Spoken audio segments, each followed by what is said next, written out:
Hello, can you all hear us? Now we have to deal with Twitch lag. I can hear you now. Yeah.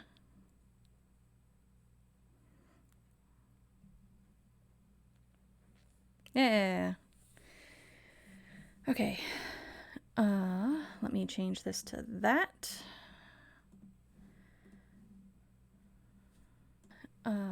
Let me Yeah. Yeah, it's working. Okay. All right. Dead friends. Well, only one of us is dead.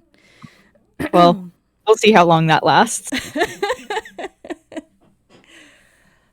Hello, and thank you for tuning in to Standing Stones Live, a not for profit podcast guild devoted to character driven stories, communal world building, and having fun with friends. Today, we're continuing our June Stream Fest to support Black organizations, bail funds, and mutual aid groups. With me today is August. Hi, I'm August. You can find me on Twitter at Herpydora. And my pronouns are they, them. And I'm Danielle. You can find me on Twitter at RedtailTalk90. My pronouns are she, her. You can find Standing Stones on Twitter at stones_underscore standing.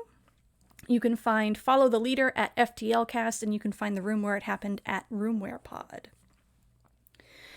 The game we're playing today is Dead Friend, a game of necromancy by Lucian Kahn, who can be found on Twitter at O_the_agony, kind of like the agony, except with an O. The game itself can be found at necromancy.itch.io. It is in that giant bundle, like the 1,000+ game bundle, if you want to pick it up. Dead Friend is a role-playing game for a necromancer and a ghost. You will ask and answer questions to develop the characters, their community, their history together, and the motivations leading up to their final conflict. The script follows the dramatic structure of a necromancy ritual, and you will use the spellbook of instructions throughout the entire game like a witch reading spells from an ancient grimoire. Our lines, which are things we will not include, are racism, sexism, transphobia, homophobia, violence against children, sexual assault, domestic violence or intimate partner violence, emotional abuse, claustrophobia, drowning, and suffocation. Our lines, which are our veils, which are things we are okay with including but won't leave the camera on, are steamy situations, terminal illness, pandemics, self-harm, and graphic descriptions of bodily harm. Who are you playing today, August? Real quick, Jade mentioned that I am super loud in the stream. So you may want to turn me down on Discord if possible. Or alternately, you may want to turn your computer audio input down. Yeah. Like as opposed to the input from your microphone. Yeah. How is that? I'm going to talk for a little bit. You would think that since I've been doing a podcast for like 2 years now, I'd be really good at talking off the cuff, but you'd be completely wrong. Chat, please let us know how this is.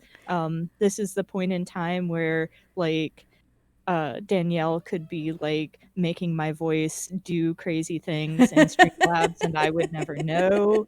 Like it could be really great for y'all and I would have no idea because I have to keep the stream muted so that way I don't go bonkers with the echo.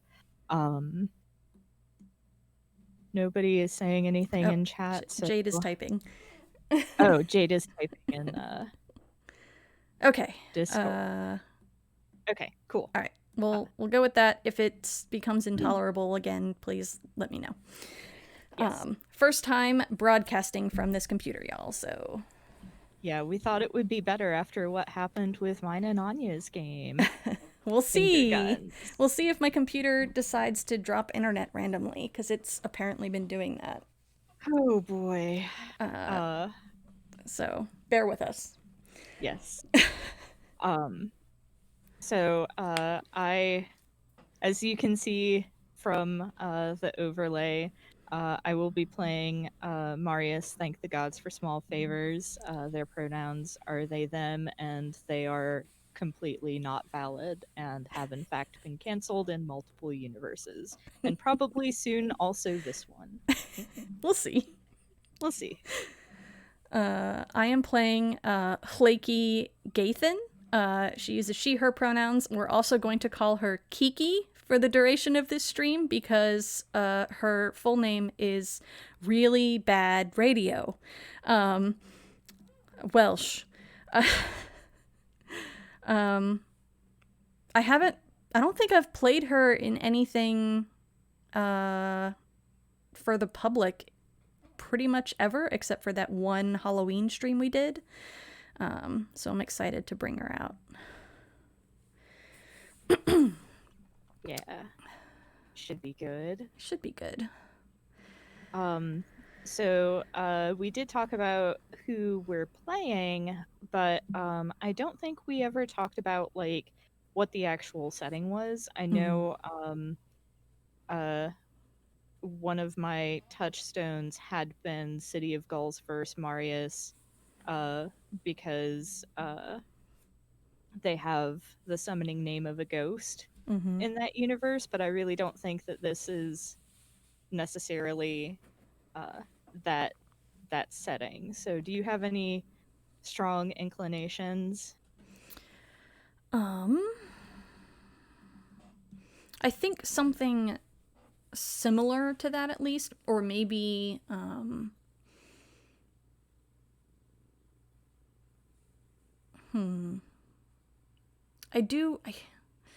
torn because like urban fantasy is coming to my mind, but also like, you know, sword and shield fantasy is good. So I'm not sure. I don't know. We could split the difference and put it on a space station. You know what?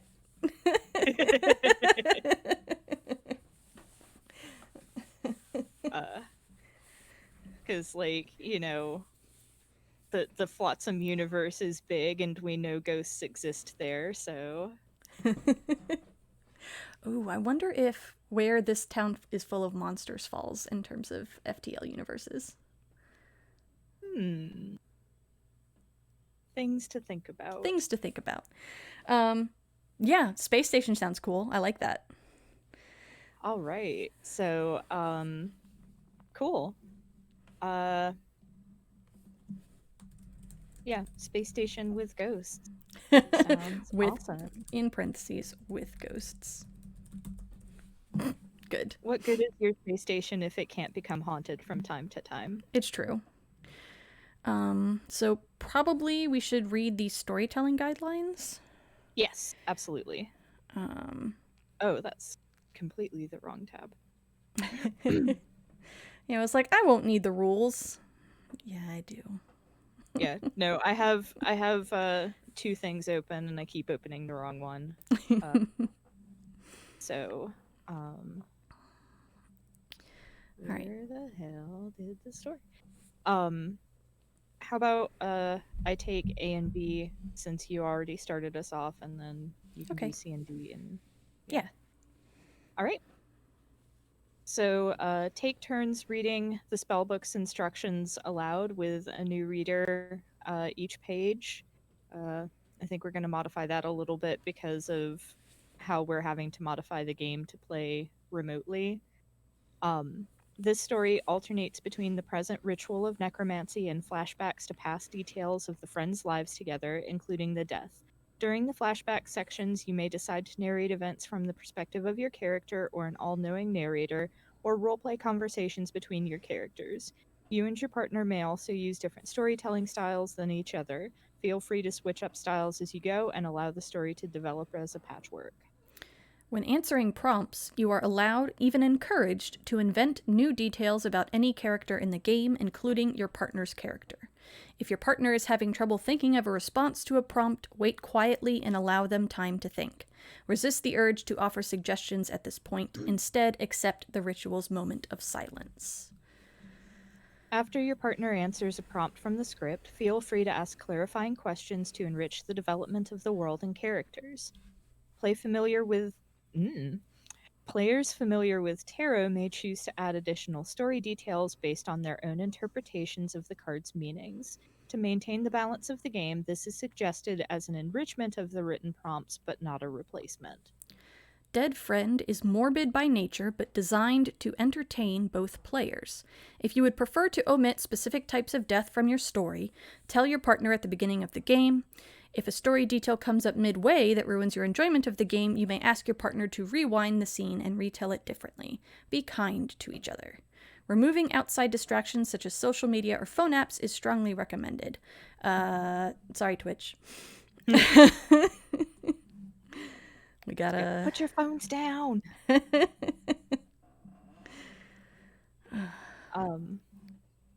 So obviously at the outset we do have several forms of death that are off the table, like murder through domestic violence, murder or death by drowning, and other forms of asphyxiation.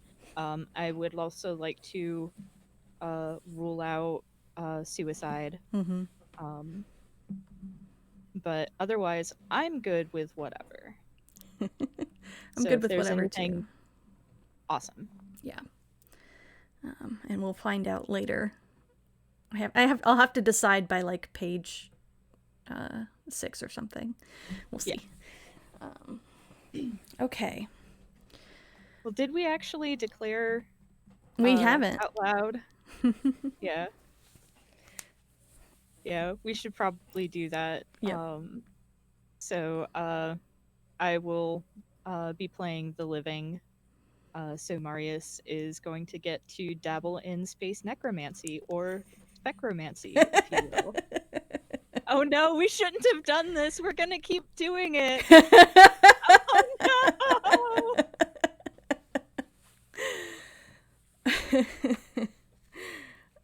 And I am playing the dead. Or I'm not gonna say sped. That's not a thing. We have already decided on our central conflict. The book provides you with 4 to choose from. We have chosen the Magician. So what is the living's prerogative? So since we've that's still wrong. Since we've chosen the Magician, the living's desire is you wish to bring your dead friend back to life. And the dead's desire is you wish to kill your friend. So, you know. It's cool. It's cool. Fine.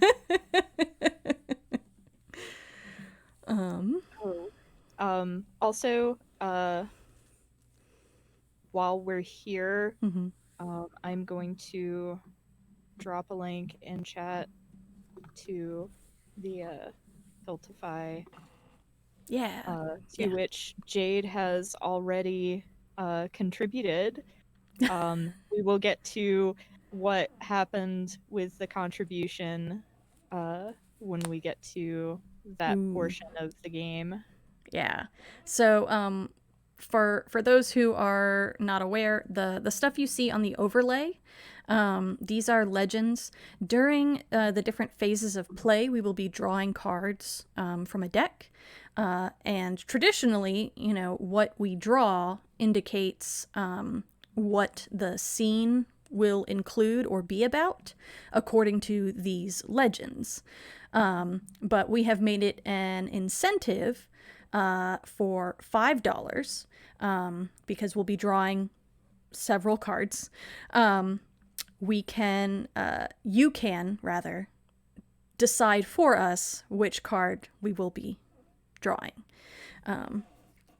It will hopefully make more sense as we get started, but Jade has already donated for water. The progression of elements in this game is earth, water, fire, air. Okay. So I also want to point out that the way that this game is written is literally written like a spell book, and the spell circle that's on the overlay is involved, and like you're supposed to move pieces around the circle and invoke certain things while you play it, which all sounds incredibly cool. Unfortunately, we are currently, what, 200, 400 miles apart. Like 2:30, I think. So we can't do that. Also, Arrow's very barky today. I'm sorry. So we're going to not be doing that. And instead, we're going to focus on the the actual kind of meat of the game portion rather than the spell portion. All right. Part 1 is drawing the circle. And I think you're up first, August. Yes. So I am looking at the wrong thing again. Jesus. It's okay. So I am preparing to perform a dangerous ritual of necromancy. Describe the scene of your preparations. Is it day or night? Are you outside or inside? What can you see, hear, or smell? I sure hope I'm not outside, because that would be, I mean, I guess I could be like performing a ritual of necromancy in the vacuum of space, and that could be cool as hell, but having read further ahead in the book, that could make things a little difficult. So I think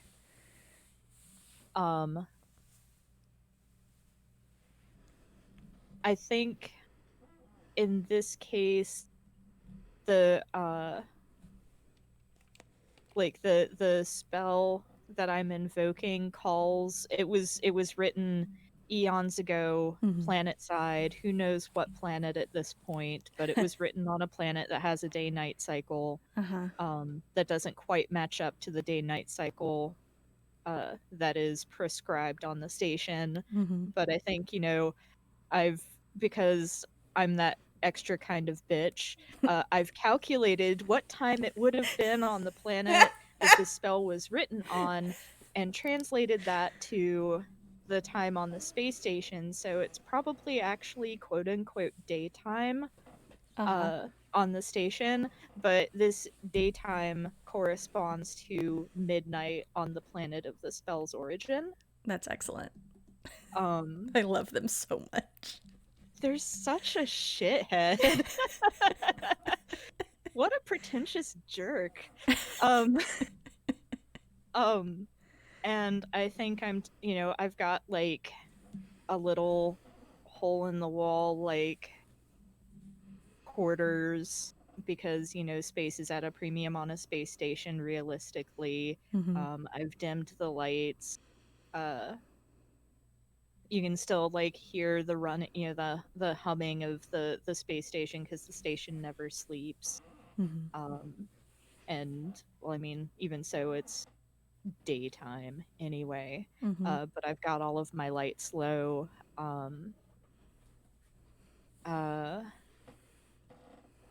I think that maybe the spell calls for the striking of a match. But I don't think, because fire on a space station is bad, that's obviously not something I can do. But as soon as I like closed the circle, you could still smell like that kind of like sulfuric after smell when a match burns out. Oh, I like that. So that is the scene. All right. You died recently and are new to the realm of the dead. Briefly describe that realm. What can you see, hear, or smell? How is it similar to or different from the world you left behind? And I think that the camera kind of zooms in on Kiki's back, as she's kind of looking out over just the vast expanse of space, as if she's floating in, an in-between, anywhere that there is nothing in space, which is a lot of places. Um, and you can see like all of these stars and like distant galaxies and nebulae, and all this other sort of stuff. And then the camera like pans around to the front of her, and she has like a really pained expression on her face. And behind her is just this roiling, tumultuous, black, almost ooze that's kind of like it's holding together, presumably under its own gravity, but it's like bubbling and trying to reach out, and getting larger by the minute. And it doesn't make any sounds. Everything is totally quiet because ostensibly she's in space or someplace that is like space. And there's like, it's cold, and I think there's some kind of flickering quality to it. Like maybe this is some kind of memory, or maybe it's some reality that's only barely holding together, or something. Yeah. I love that image. All right. So, step 3, the living. At some time before dying, your friend gave you an important object, which you are now using as a ritual object. Describe it.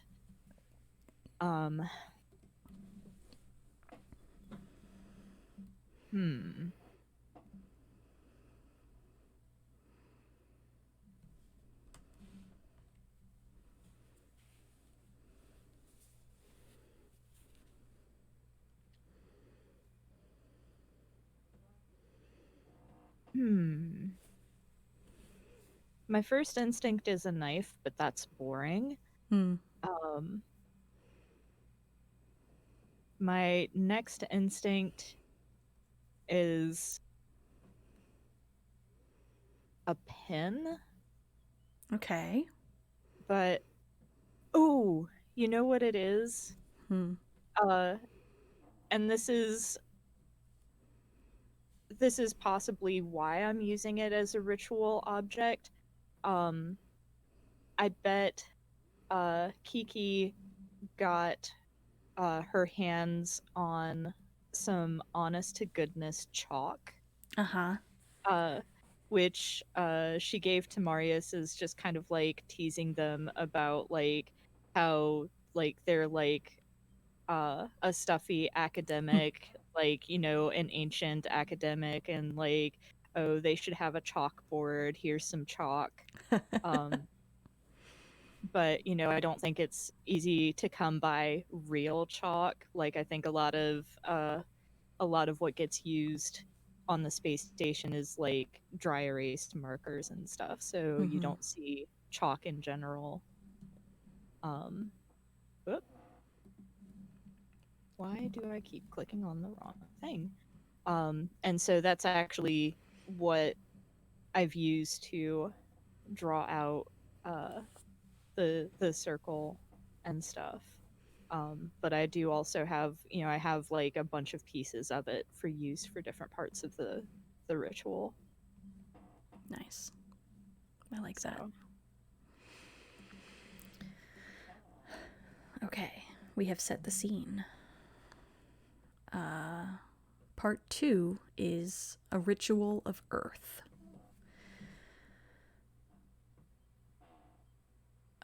gotta think of something. Yep. So, um,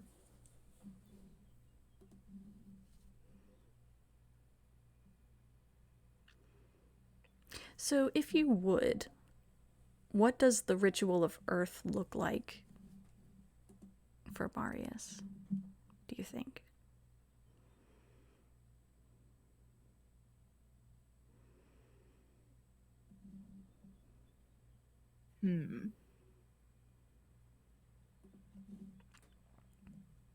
Man, now I'm like kind of kicking myself for putting this on a space station. Because Makes like Earth more precious, right? yeah, they're having to get creative. I think I don't think that they have any Earth to use for this. Mm-hmm. So what they've been doing is and I don't think they've necessarily been doing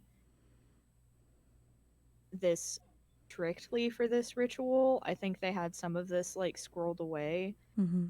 somewhat, but I think they've just been collecting dust Oh, yeah. uh and just like keeping it in like a little packet um that they've like saved to use uh for any sort of uh magical workings. But to add to this, um, they have crumbled up half a stick of chalk. Hmm. Um, and I think that, uh,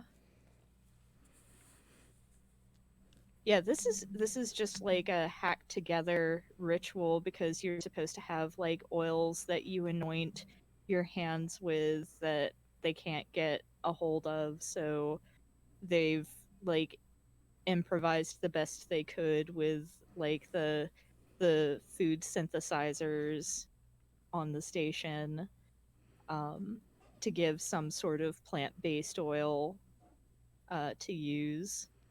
Um, I love that. uh, yeah, so Okay. um, that uh,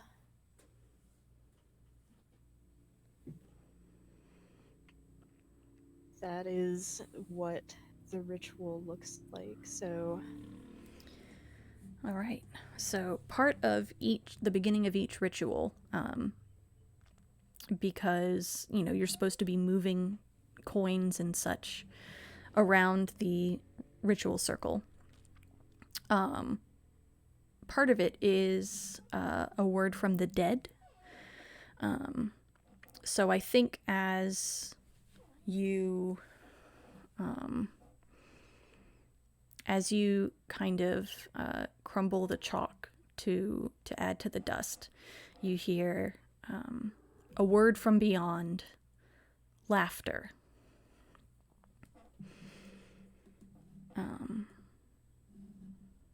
And I think it's super quiet. Like you almost think that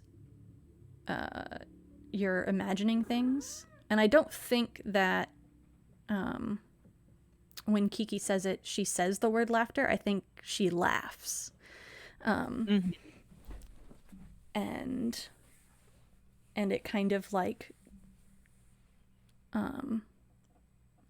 echoes through the space just a little bit, mixing with the hum of the ship.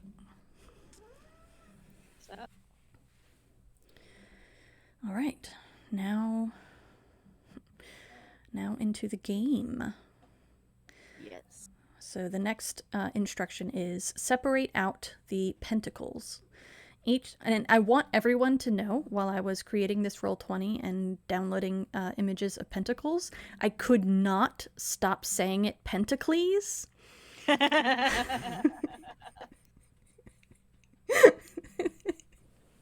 That's Because of that one post that's like, what if we said all words that end in CLES? like the Greek. And now I can't get it out of my head. Separate out the pentacles. Each draw 2 random cards from these and look at them.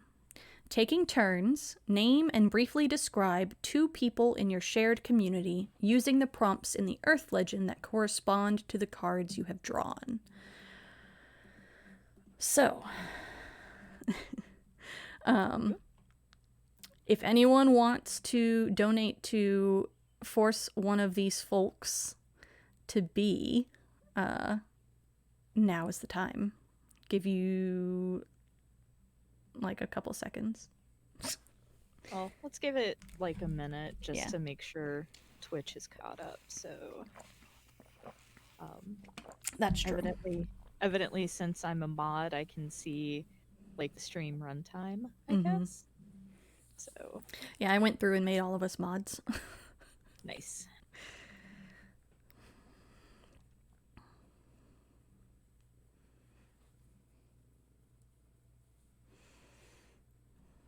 Yeah.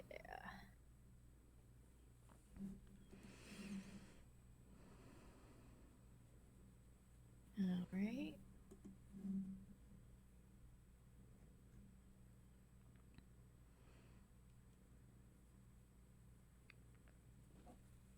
Man, a minute is a really long time when you're supposed to be when you're supposed to be making radio. Yeah. Yeah. Yeah. But it has been about a minute. I don't see any. Yeah, I don't see anyone saying anything in chat either. All Yeah. right. So I'm going to go ahead and draw my 2. Okay. So I've got the 2 of Pentacles and the 5 of Pentacles. Pentacles. And I've got the Ace of Pentacles and the King of Pentacles. So. All right. Do we want to trade off 1 for 1? Yes. Okay. So.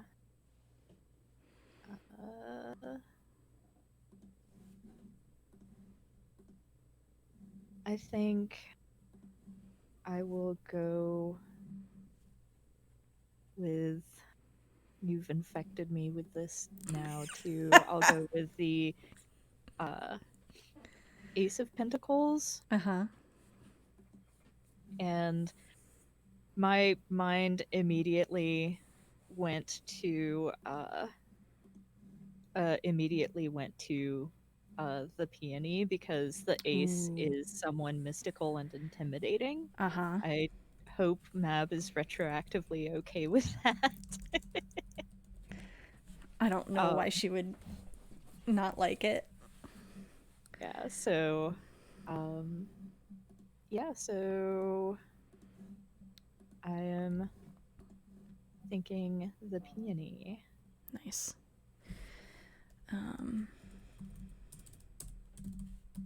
And her pronouns are she, her. Yeah. So the 2 of Pentacles is someone enthusiastic and confused. And the person who came to my mind first was Parker. Yeah, that tracks.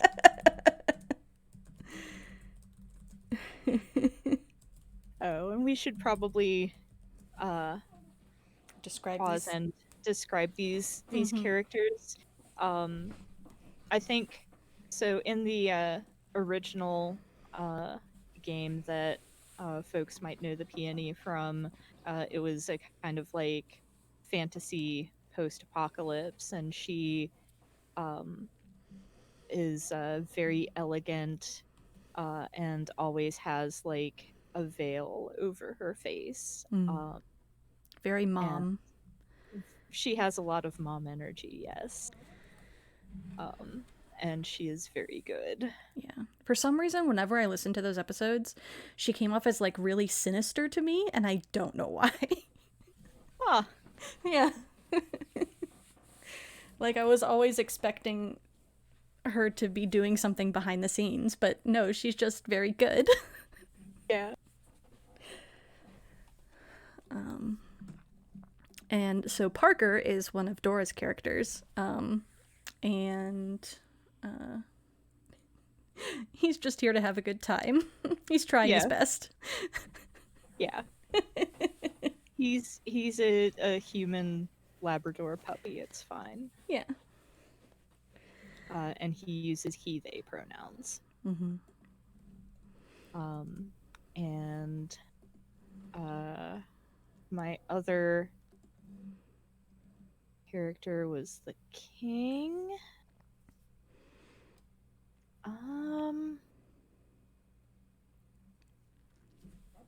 Someone wise and nurturing.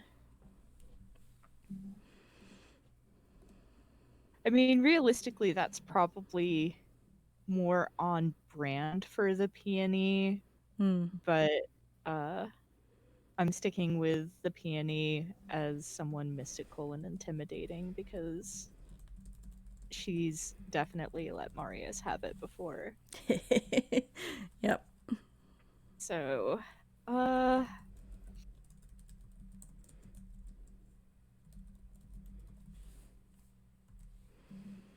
gosh.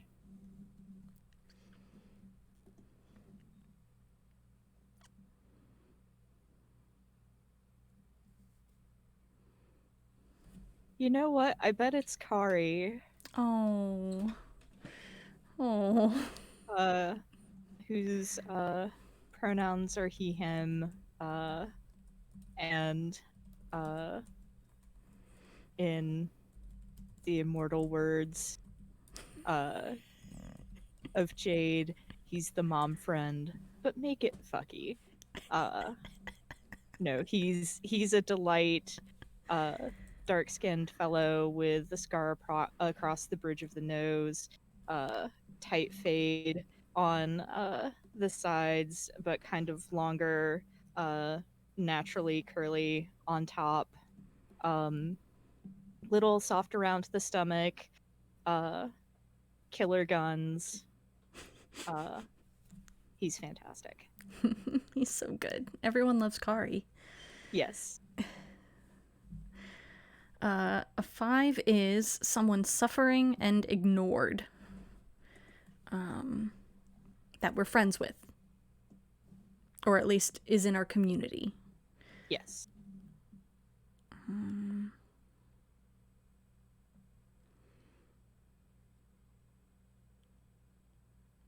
I want it to be a roomware person because we have so many FTL folks. Yeah.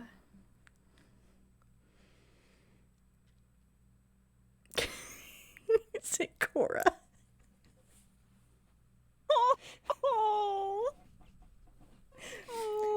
Maybe not suffering in the truest sense of the word, but suffering because all of her friends are idiots. Long suffering. Whose advice is ignored.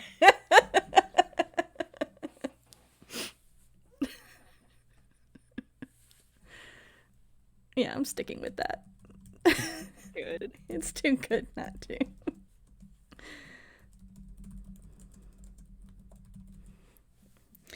So in the Roomware universe, Cora is a cleric, who is basically the only voice of reason in her party, and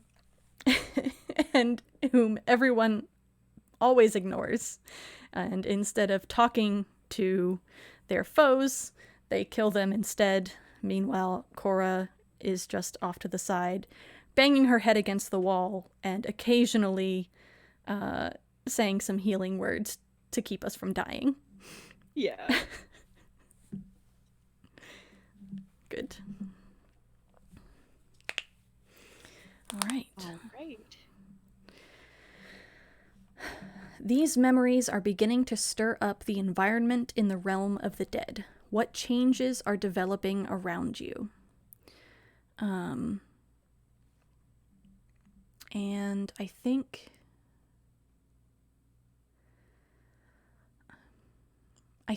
they are a calming presence. At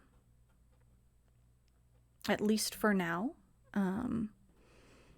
where once Kiki's face was like really washed out and pale, and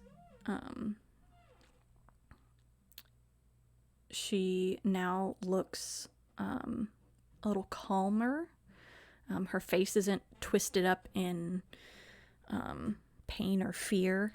It's soothed.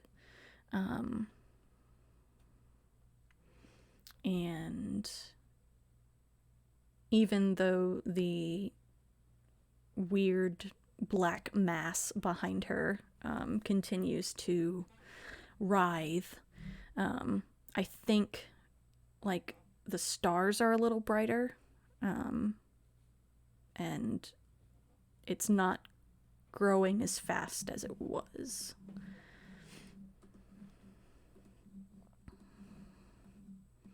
Nice. And as you complete the ritual of Earth, your body feels somehow different. Describe the sensations. I think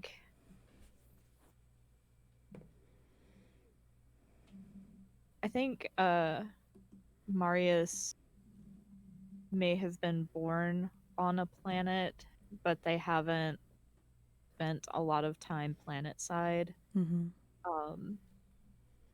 But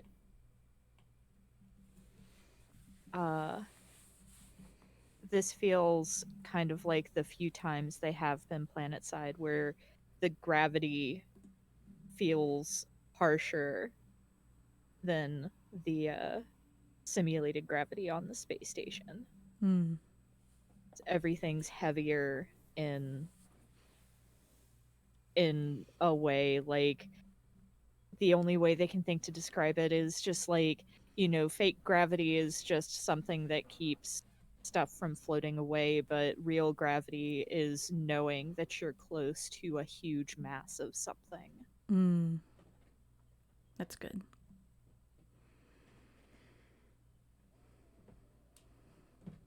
All right, so I believe that closes out the ritual of Earth. Mm-hmm.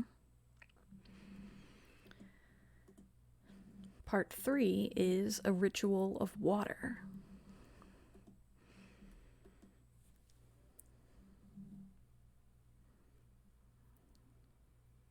What does Marius use actual water for water?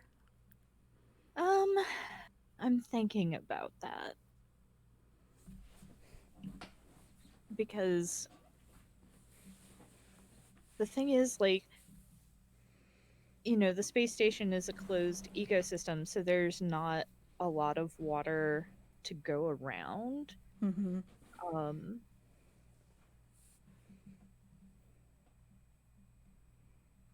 So I'm trying to think.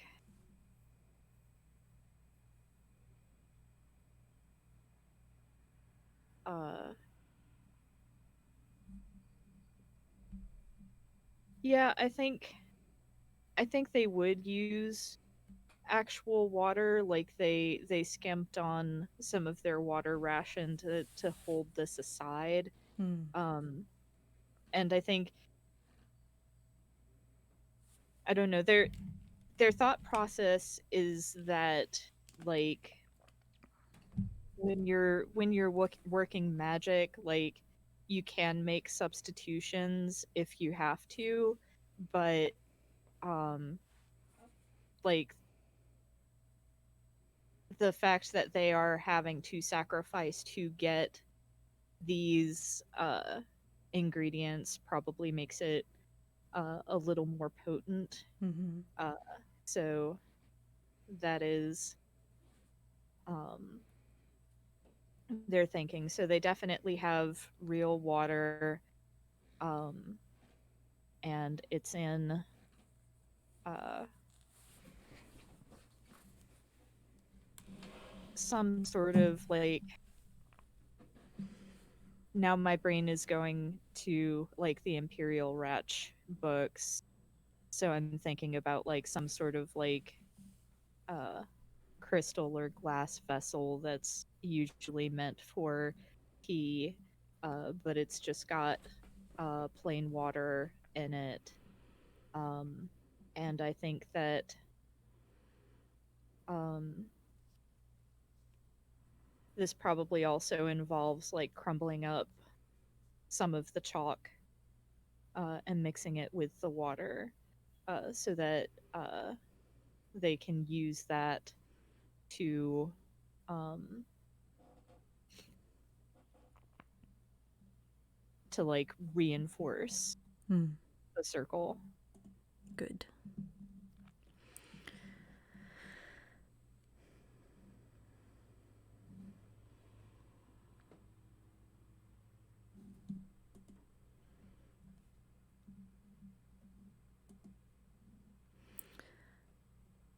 A word from beyond. Um,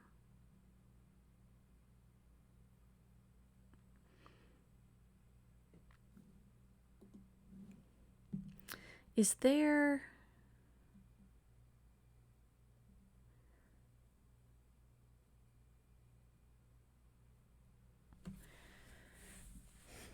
Is there a nickname that Marius would tolerate?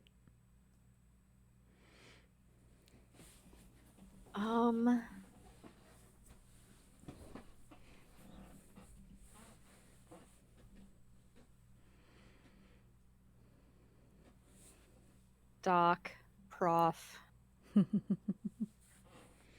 some sort of like diminutive of like their uh educational status. Mm-hmm. Um,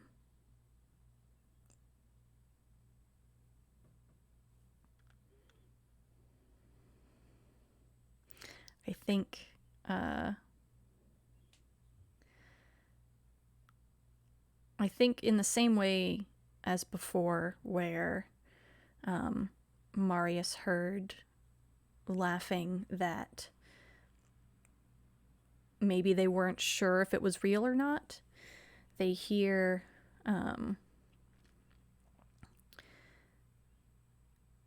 they in video games when there's like a montage of I'm specifically thinking of Final Fantasy VII with Cloud and his mom, where there's a montage of like several scenes where one person is talking to the other person and like either greeting them or, just like saying their name. I think you get something like that, where Kiki is saying,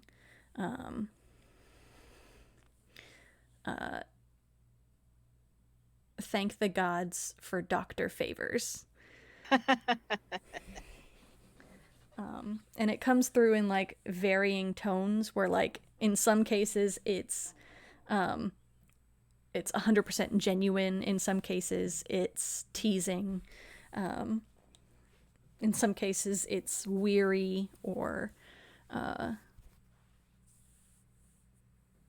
sarcastic, but I think that's what Marius hears.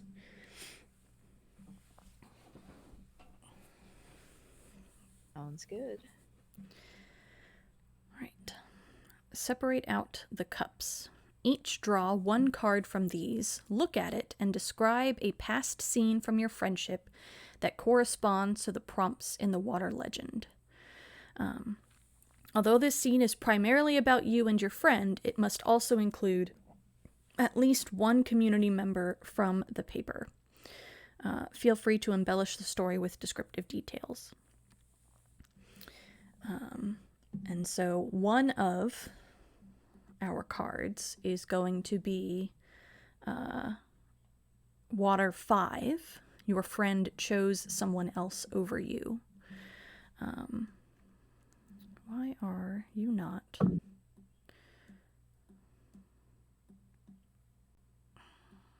Dear Google Docs, what the hell? So we have Water 5. And do you want that to be your scene or my scene? Does anything come to mind for you?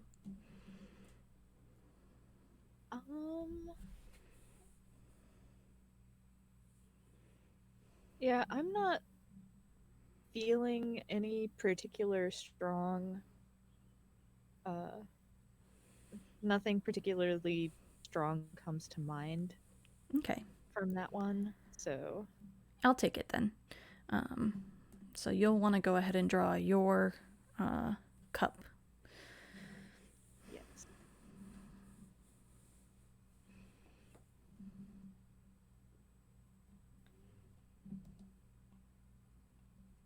And I drew the Page of Cups. You learned something new about your friend. Okay. I'll go first since you went first last time. Okay.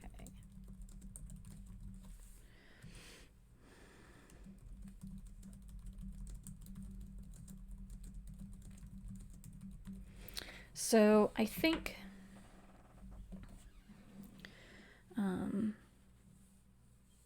what this looks like is the water in the cup that is kind of like just a little milky white because of the chalk that's in it. It ripples, and there is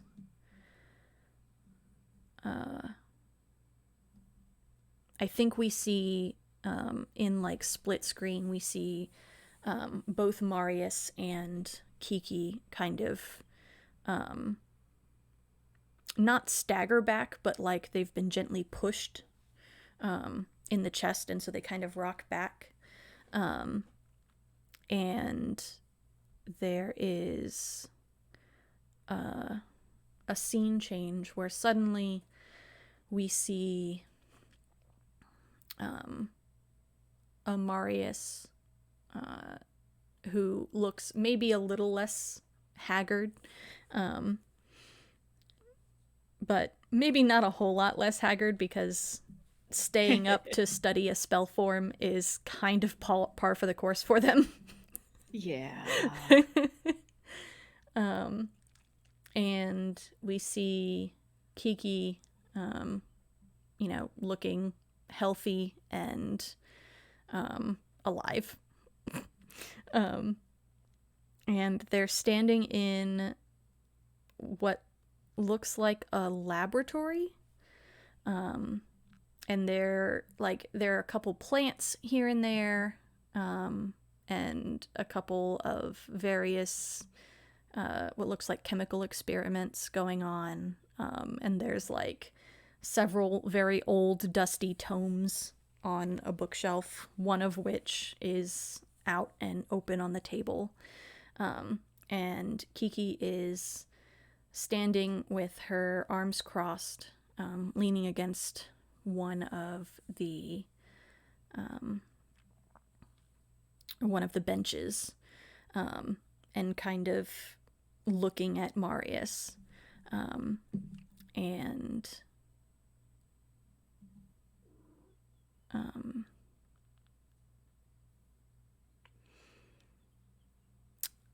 she says,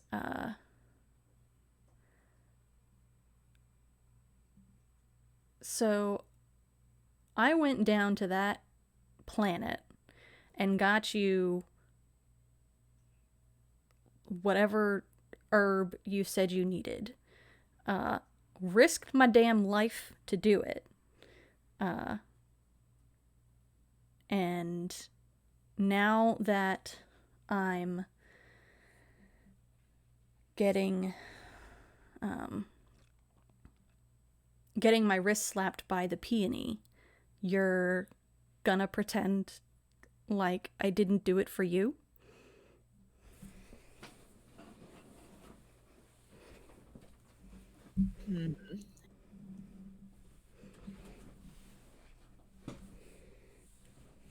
I think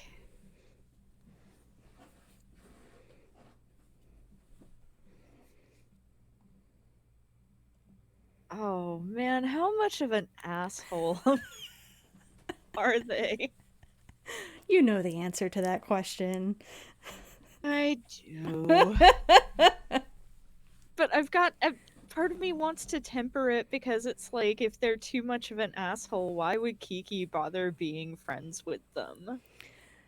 I mean, But I think they can be an asshole in a moment and not necessarily an asshole all the time. We have several other scenes actually in which we can. yeah. So I think in this moment, uh Marius uh is just kind of like it's difficult to read them, Mm-hmm.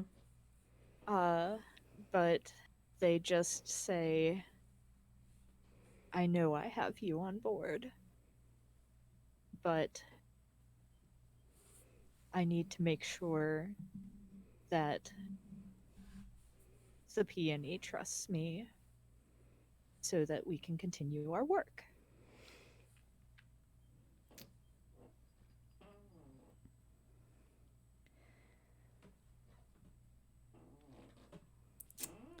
Marius, you know she's not going to sign off on this no matter what you do.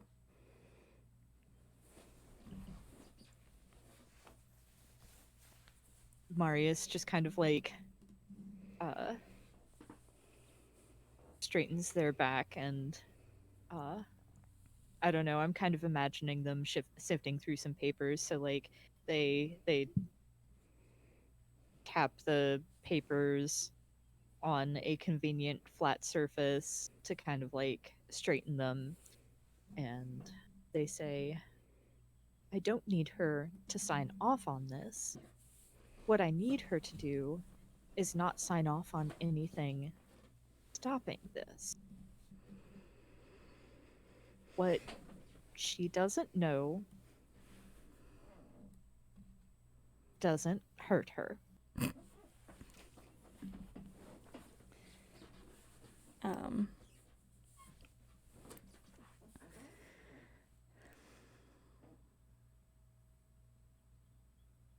Kiki sighs and like rubs at the bridge of her nose. Um, and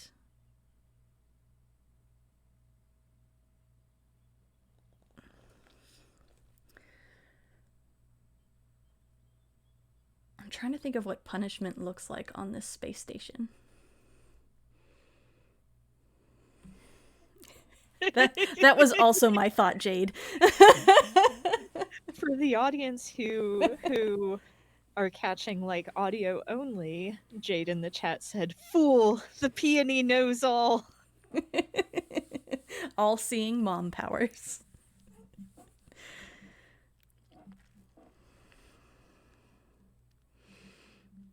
Um, I think Kiki sighs and rubs at the bridge of her nose, and says, I really don't think we'll be able to hide this from her for very long. And she kind of slams whatever plant sample down on the bench, as I think like some kind of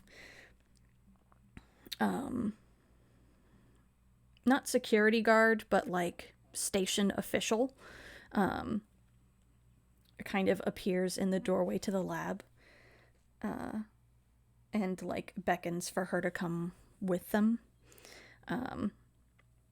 and Lakey shoots over her shoulder,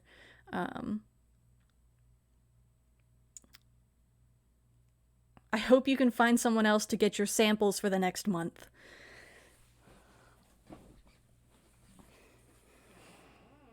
Marius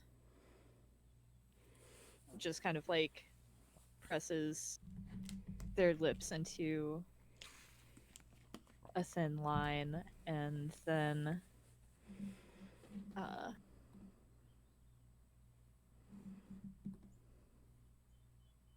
glances down at the plant, but doesn't look back up at Kiki. Oh.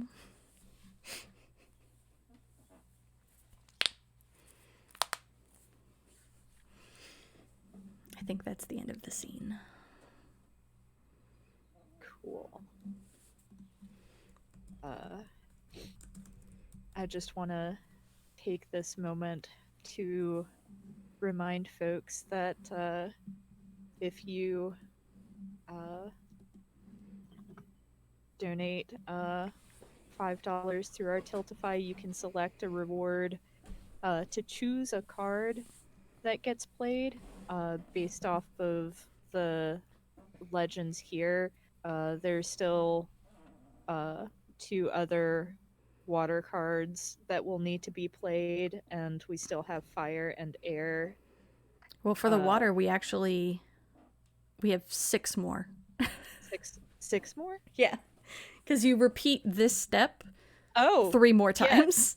Yeah. That's right. So yes. So we have plenty of options underwater. You could also choose fire or air as well. Someone pick the queen of water. Someone do it. Do it. Lord. There's no way that could possibly go wrong ever.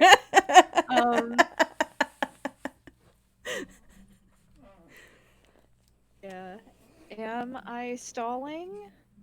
Maybe. While you think, maybe. But yeah, so there's that. And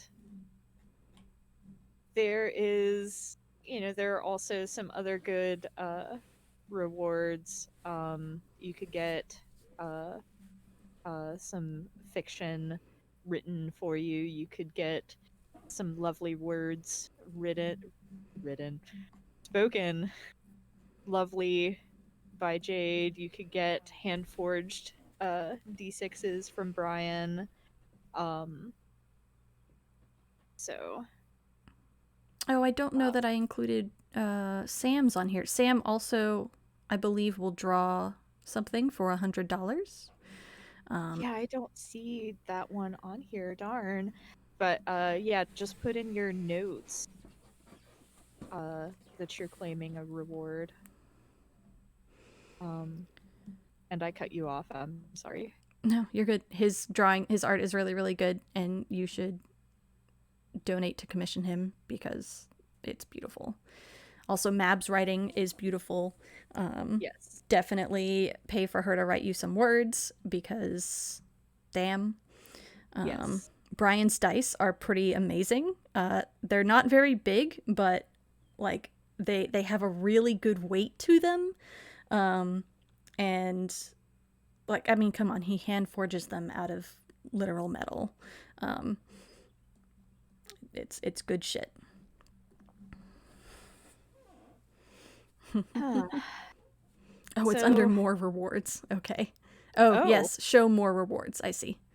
Yeah, I don't know why it cuts it off, but you can also get a Sam original.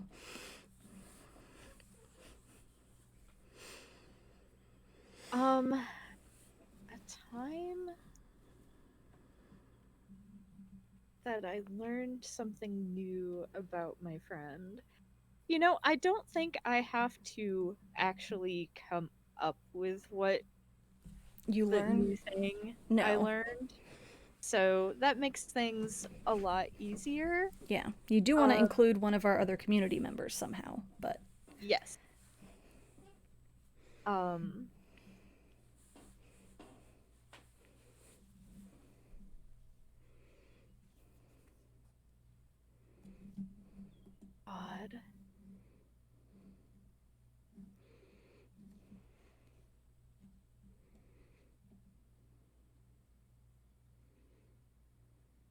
That's still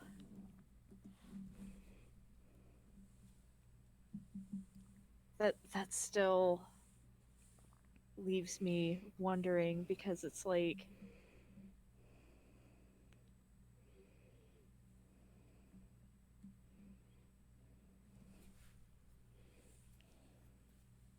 Hmm. Let me ask you, Mm-hmm. uh, would does does Kiki drink? Yes. Okay.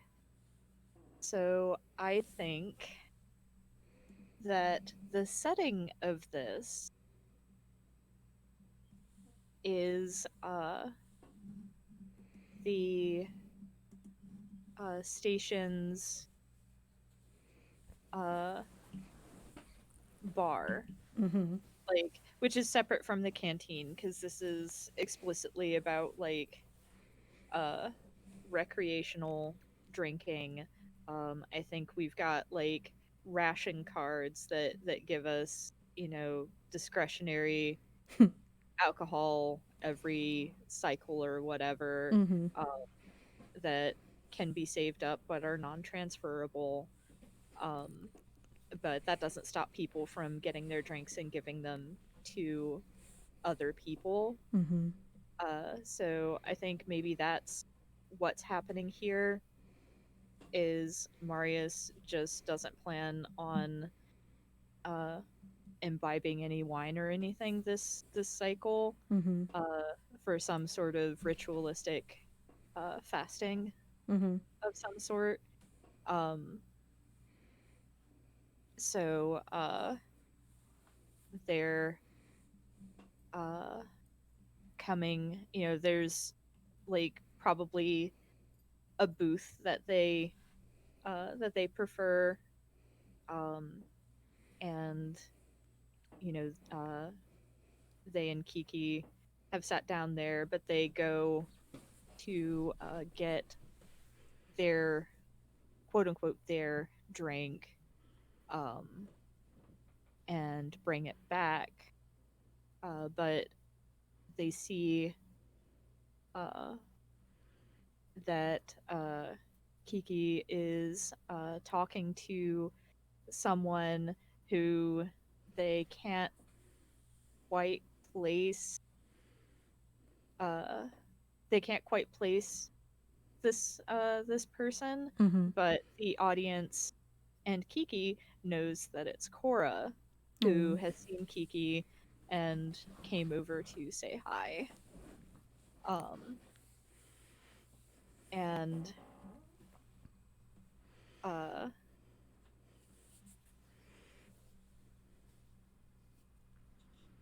shoot, um, I th- so would Kiki be like happy to see Cora or? uh I think so cuz Kiki is generally a very um kind of sunny person. Um and so I think Marius comes back to see Kiki's in some kind of conversation with Cora, and Cora is like kind of rolling her eyes, kind of uh definitely has like a long suffering kind of look on her face, um Mm-hmm. because Kiki is uh talking at length about like the last time she went down to a planet for Marius, um and like had to fight a space bear, um uh and Kiki's making like these very wide gestures and like kind of spilling her drink everywhere. And she looks up to see Marius kind of coming back and standing there, and she like waves them over, um, like, "Oh, Marius!" Like, Cora's here. You like Cora, don't you?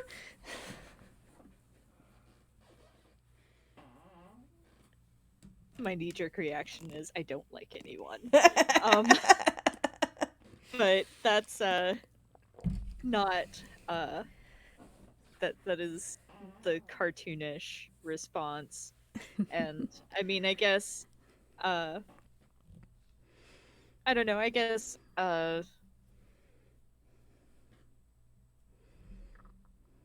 Oh man. I don't want to be mean to Cora. I love Cora. But Marius is kind of stone faced as they say, um well, I've never really interacted with Cora. I suppose it's a pleasure to meet you, but um, I don't much care for uh, unexpected company, so you will have to forgive me. And they sit down and pass uh, Kiki her drink that they'd gotten for her. Oh, Um, you're the and best, Marius.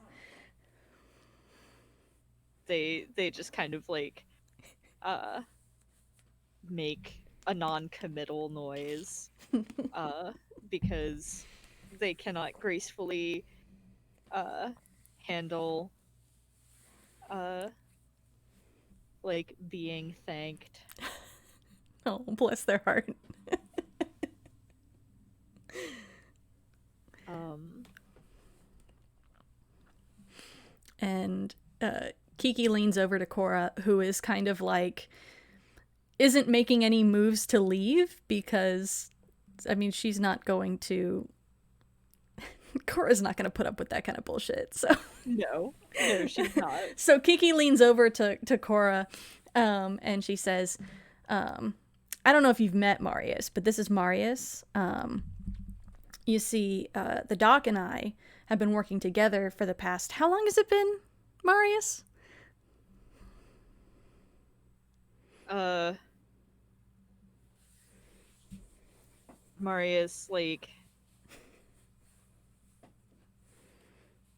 grumbles a little and then says we've been working on this particular project for at least 18 months now, although we have worked off and on various other projects for the past several years. Yeah, it's been like, what, 4 or 5 years now since I met you? Anyway, so Marius is the one who sends me on these trips planet side. Always an adventure, great thing. And, it's really, to tell you the truth, living on this space station has been kind of boring for me sometimes. And Marius just makes everything interesting. Um, and I couldn't be more grateful to be working with them. Is that the new thing that I learned? Yeah, I think it might be like, I don't think you realized like how fond of you Kiki was. Aww. And just like how much she genuinely enjoys working with you. Aww.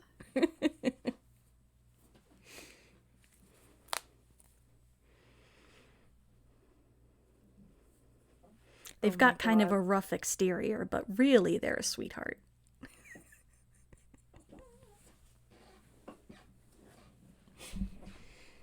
I'm actually kind of like imagining that being the end of the scene, but it like kind of in the anime version of the scene, like the camera is between, is angled between Cora and Kiki as they talk, and you can see Marius's face, and like the background chatter kind of like fades away, and then there's the Marius internal monologue going.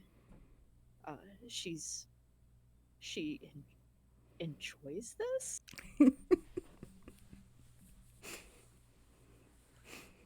So Oh. just their utter shock because they just assumed it was a purely professional relationship. Oh. Which Oh. makes me think that this scene definitely comes before your scene, your previous scene. I like that. It's good shit. All right. Now we do the same thing again with 2 more cards, but now we're including the other 2 characters that we haven't used already, which is Kari and Parker. So I'll go ahead. We haven't had any more donations, so I went ahead and drew, sorry. you're fine. Cups. Wait, that's the one that we just did. We didn't take it out of the deck yet, so...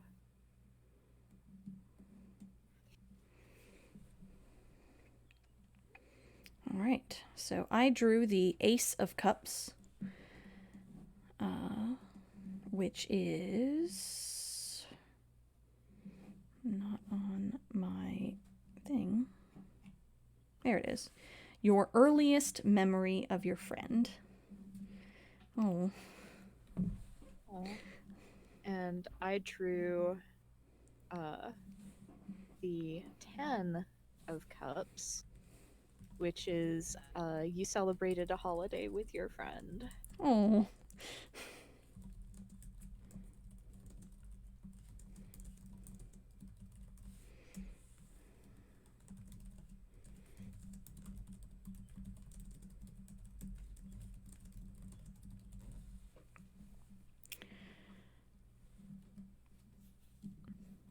Okay. I think I know what I want to do. Okay. So we get an outside shot of the space station, and zoom in through one of the portholes or whatever, and everything inside the space station looks a little shinier, a little newer. Like the floors aren't quite as scuffed from all of the people walking down them. And we see Kiki walking kind of briskly next to Kari. And Kari is explaining to her, the way that the space station works, and we'll give you this job, and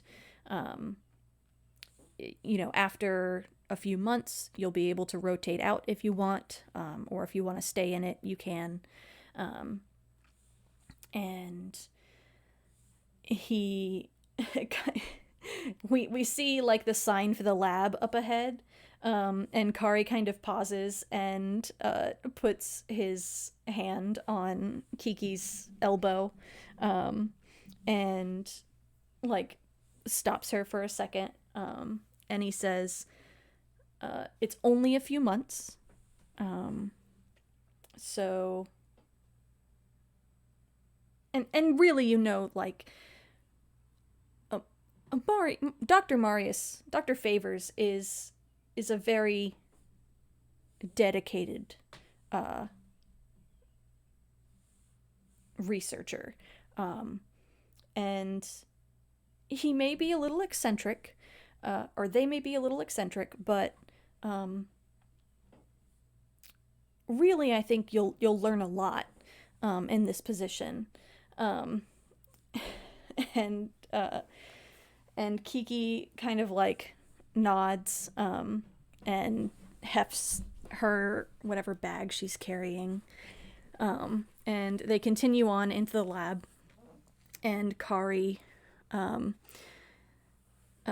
introduces, or Kari, they walk in. What is Marius doing?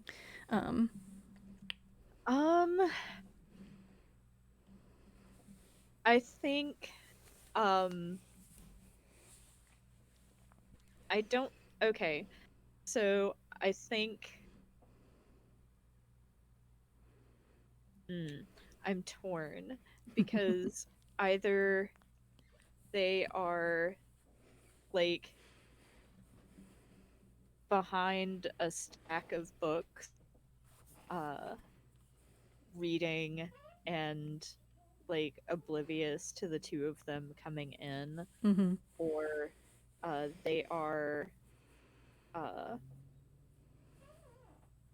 working on measuring out some sort of uh, dried plant matter into like a very antique looking mortar and pestle. Mm-hmm. Um,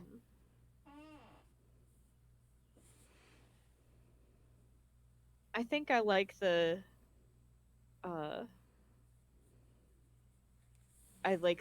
the tone that it sets to have Marius with their nose in a book, though. Mm-hmm. It's good. Um, and so Kari kind of like raps on the door frame, um, and says, "Dr. Favors, I'm here with your new lab assistant." Um, and I think we see Kiki kind of like looking around, and taking in all of the various bits and bobs um, in the lab, and she kind of swings her bag down from her shoulder and sets it in the corner, and immediately jumps up to sit on one of the benches where there isn't like any equipment out. Mhm. And she says like, nice place you got here, Doc. That immediately uh, causes them to bristle, like full on studio Ghibli uh, hair hackles raising kind of thing, and uh,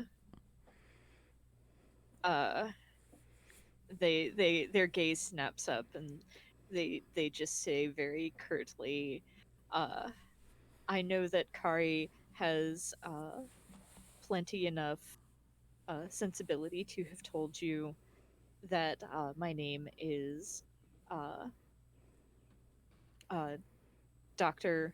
Marius Favors of the bullshit university that I don't feel like bothering Don John to name. Um,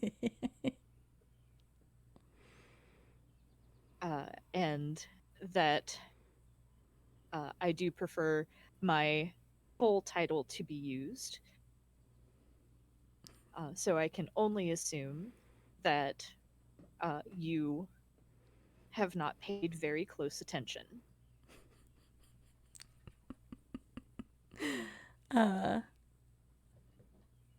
and I think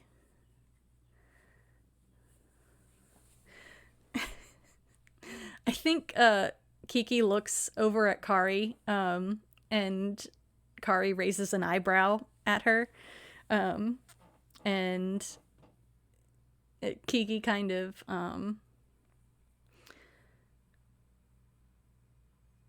uh, yeah, she rolls her eyes a little bit, and kind of swings her legs, and says, uh,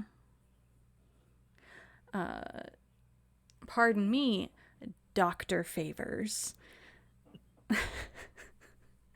uh, uh, you know, my name is Flaky Gathan. You can call me Kiki. It's nice to meet you.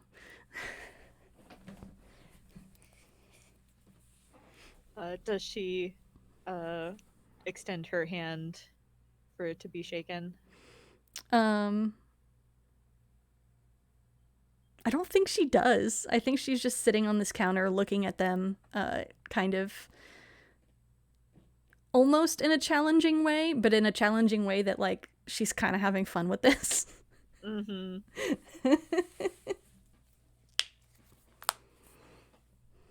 Marius looks at her, looks at Kari. Kari kind of shrugs. They look back at her. They look back at their book. And they say, well, the pleasure of my meeting you will be determined by how useful an assistant you are.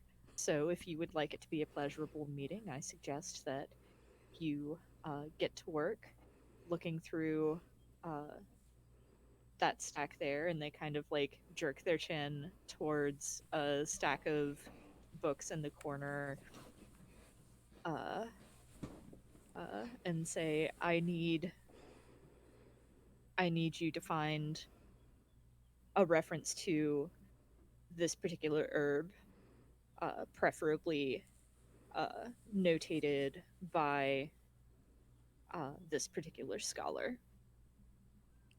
Nice. I think Kiki kind of like nods a little bit, almost to herself, and smiles at Kari, thanks him for showing her the way, and then she kind of hops off of the bench as Kari leaves and walks over to the books, and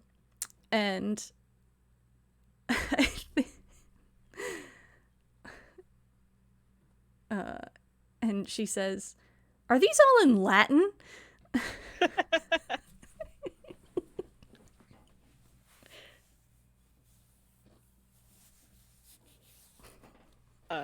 I think at that, Marius's face softens, and they say, yes, most of them are, and you have a good eye for having caught on.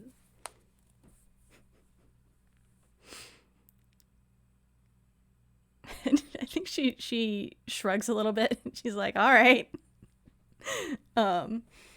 and pulls out the ones that are in whatever galactic common first, and sets aside the ones that are in Latin, and sits down and I think gets to work. Cool.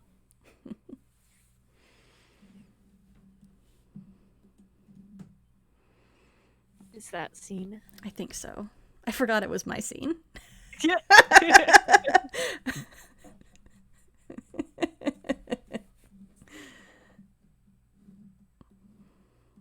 Oh, I know exactly what my scene is. Uh-huh. I think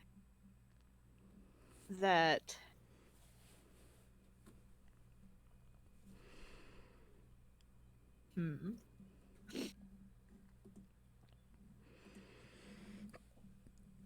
I am going to make up a detail Go for about it.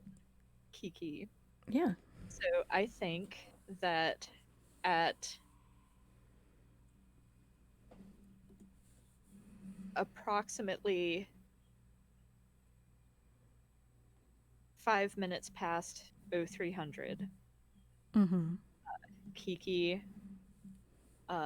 hears a very insistent knock on the door to her quarters.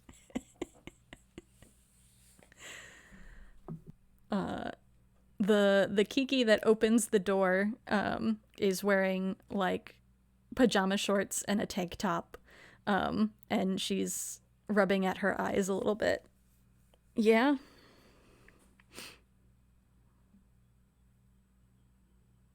Parker informed me that at approximately this time on your home planet, How old's Kiki? Oh, I don't know. It's Ballpark? late 20s, early 30s. At approximately this time on your home planet, 29 years ago today, you were born. And Kiki notices that they are holding a slightly smushed looking cupcake. Oh. Oh.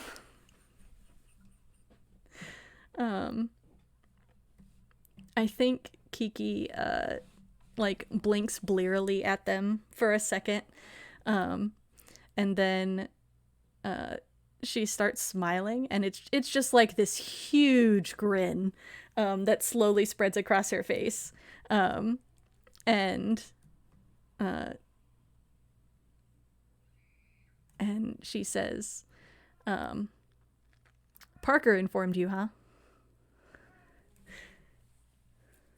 That is correct.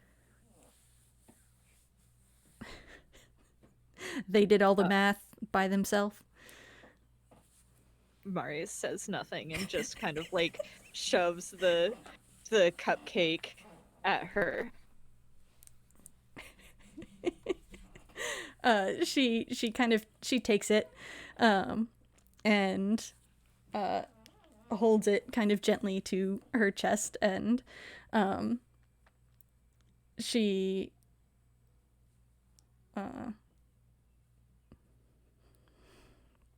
and she says, in like all of the teasing kind of drops out of her voice, and it's like really genuine and sincere. She says, "Thank you, Marius." I think that this scene probably takes place after the scene where Marius threw her under the bus with the peony. Uh-huh. So,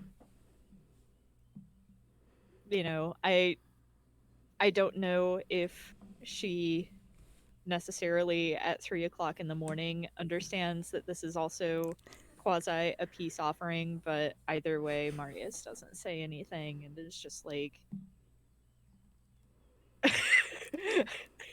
because they're a little flustered, they say congratulations on being born and walk away.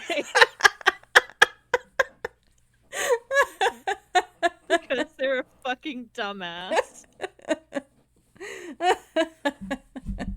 Kiki starts laughing, and like they continue to hear her laughing even as she goes back into her room and closes the door, and we see her take a bite of the cupcake, and like savor it. I don't know if Marius baked this themselves, but No, I was thinking that this is something that they like got with their ration card oh. and then saved, and that's why it's a little squished. Yeah, so I think Marius can do alchemy but can't do cooking. fair. Yeah, so she takes a bite of it, and even though it's a little bit stale and a little bit squished, she definitely is like savoring it and appreciating it.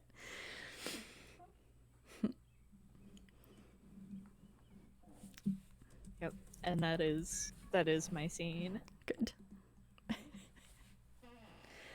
All right. Repeat again, but build on the existing story using the card's prompt however you wish.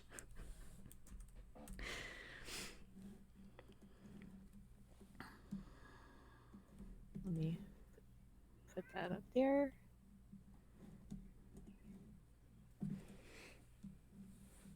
I'm gonna draw. I drew the Seven of Cups. Yeah. And I drew the Queen.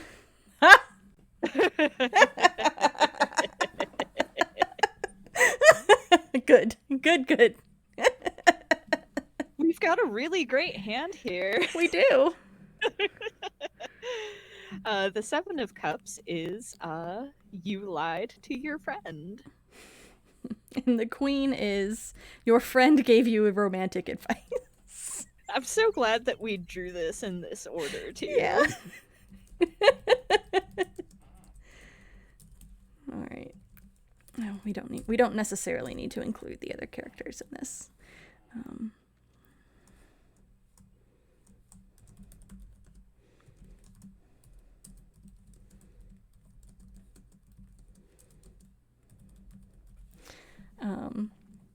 So I think for my scene, I think first we see we kind of fade back in on Marius sitting by the ritual circle again, and I think that the water in the cup, maybe it's evaporating, and the chalk is getting more concentrated there at the bottom of the cup, and we see Marius kind of rock back again as we get another set of memories. And this one, we we cut to the lab again, and it looks different from the first time we saw it because Kiki has clearly like brought in some kind of couch, and is currently lying on it with one arm thrown over her eyes and the other one kind of just like hanging off the edge of the couch and brushing the floor. And she's groaning, and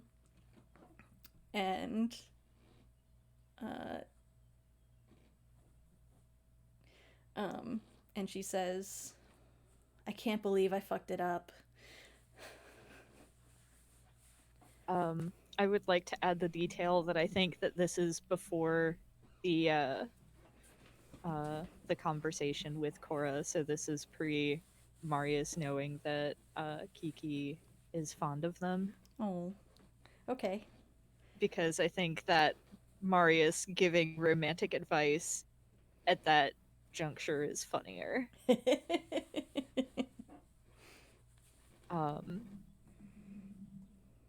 And I think Marius kind of like looks up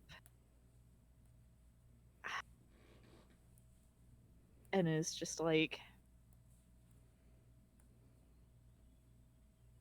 the oxygen scrubbers aren't going to be able to keep up with you if you keep sighing like this.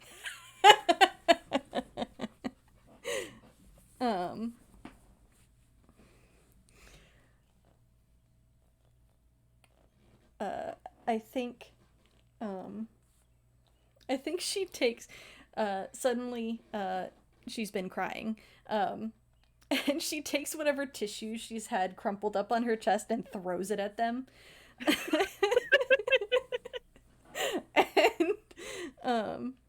And she goes, "You're not helping."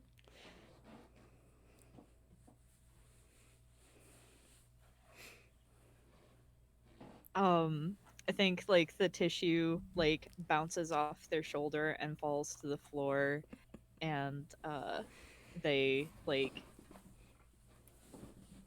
bend over and pick up that tissue like gingerly between two fingers, and like there's probably like a little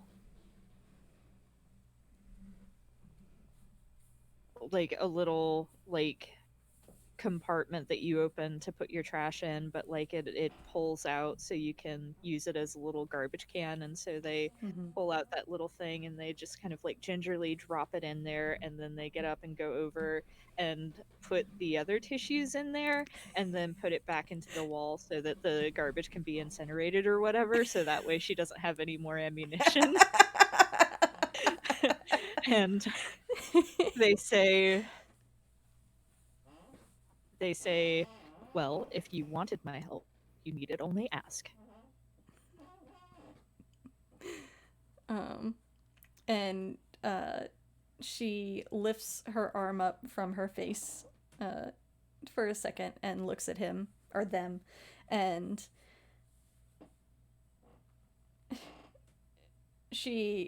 her eyes are red and puffy, and she kind of squints at them, and says something like,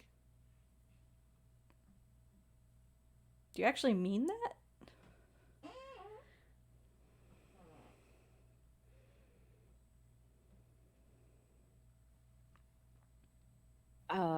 Marius looks a little offended. And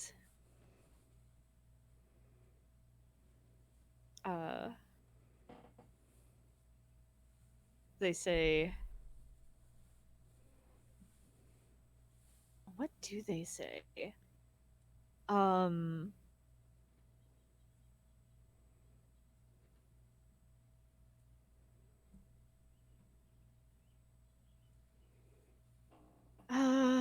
trying to think of how to phrase this, because Marius definitely doesn't think that they're particularly great with people. Oh. Like, they know that they're not great with people, and they're okay with that. Mm-hmm.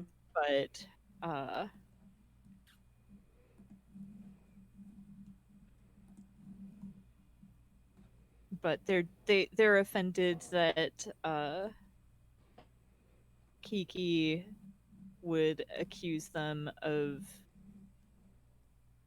not being serious about their offers of aid, and I'm just trying to think how they would phrase that.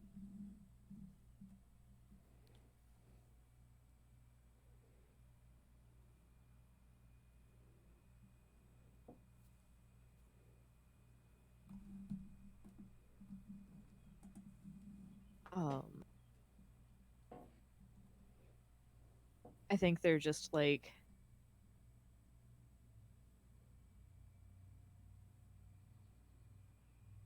I think they're just like, well, if you don't want my assistance, it's of no matter then.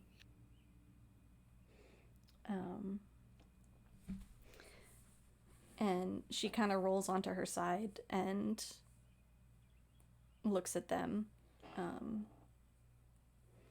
And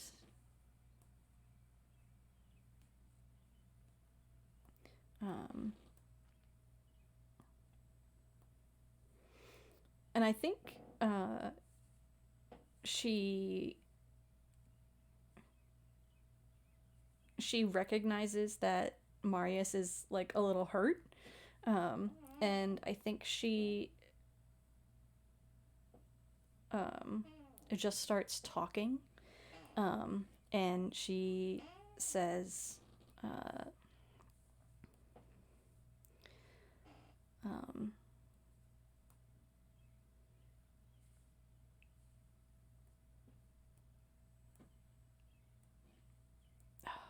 gosh, I need a name. Here. Oh, that would be really cute, but she's a lesbian. Oh, okay. Tessa. Oh, Tessa would be good. Yeah. And she says, you know, I really thought that Tessa would understand, you know, my devotion to this job, you know, since she's always going on about the things that she needs to do. But, you know, last night she basically told me that, you know, she thought I was spending too much time over here, and she was getting really suspicious about the work we were doing, and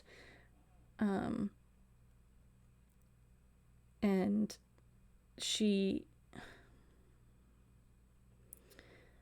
I don't know, she said really mean things about you, and I couldn't I couldn't take that from her, and so I said some mean things back, and then she broke up with me, and now I don't know what to do.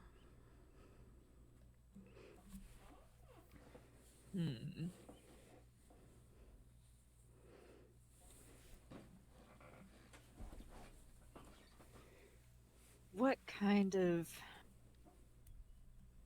short-sighted, ill-advised advice would Marius give?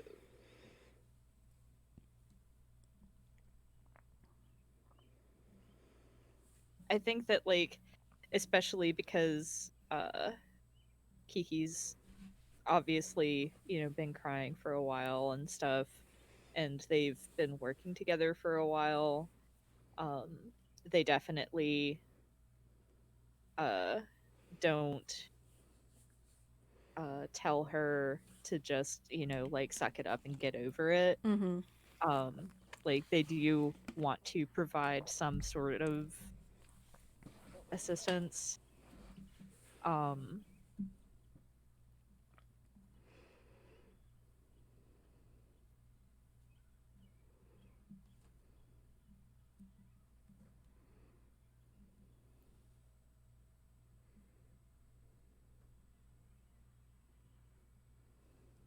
hmm.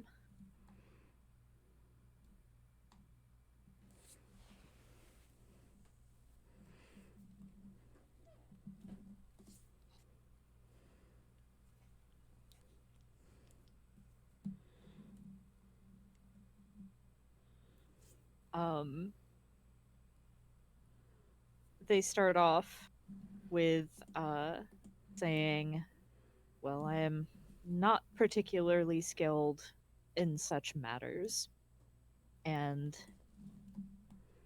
you can't tell if they mean, like, romantic matters in general or the prospect of having to apologize.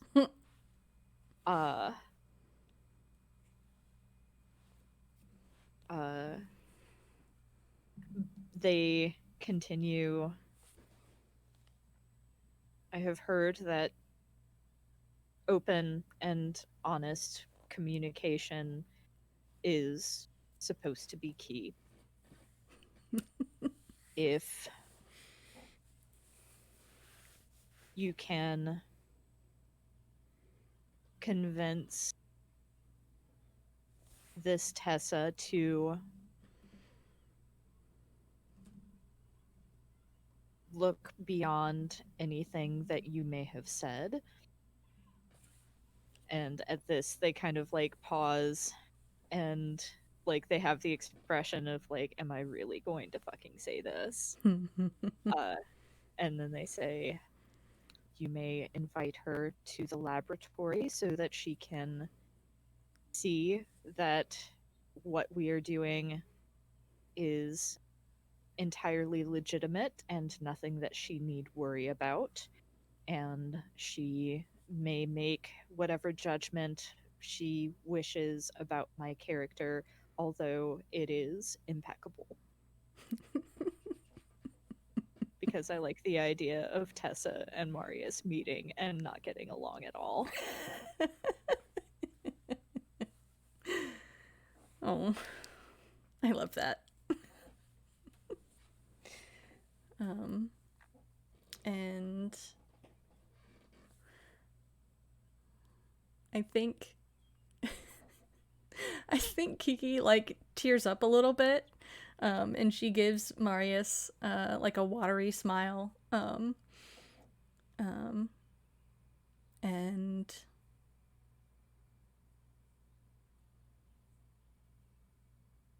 I don't know. I don't think we see what she says back.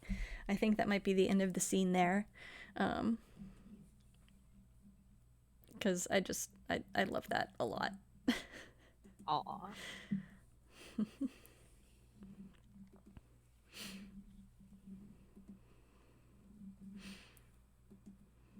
Oh boy. There's so many things you could lie about.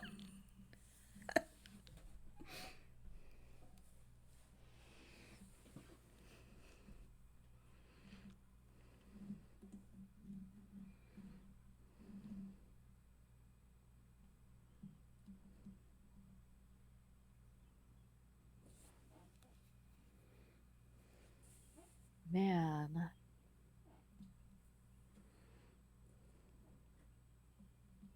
So I would like to posit that this scene ends up happening at most just a couple of days before Kiki dies. Uh-huh. Um, I think that uh, it's a split screen thing. Marius has not been in the lab for like a week. Mm-hmm. And they neither told Kiki that they were going to be going anywhere, or where they could potentially be going, or how long they might be gone. Mm-hmm. Like, they didn't say a word to her. And then a week or so passes, and her ever present sci fi future communicator beeps. Uh, and it is Marius.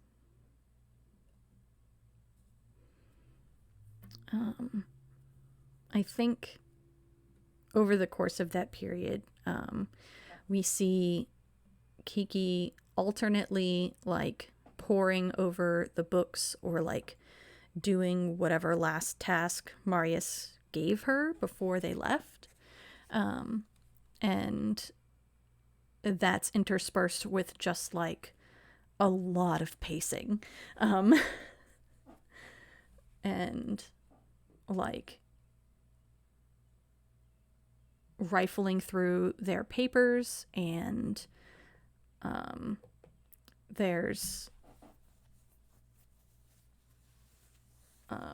like her sleeping on the couch instead of in her room. And I think that's where she is when her communicator beeps, is just kind of like sitting on the couch with her head in her hands, and the communicator beeps, and she picks it up and sees that it's Marius, and starts off right away with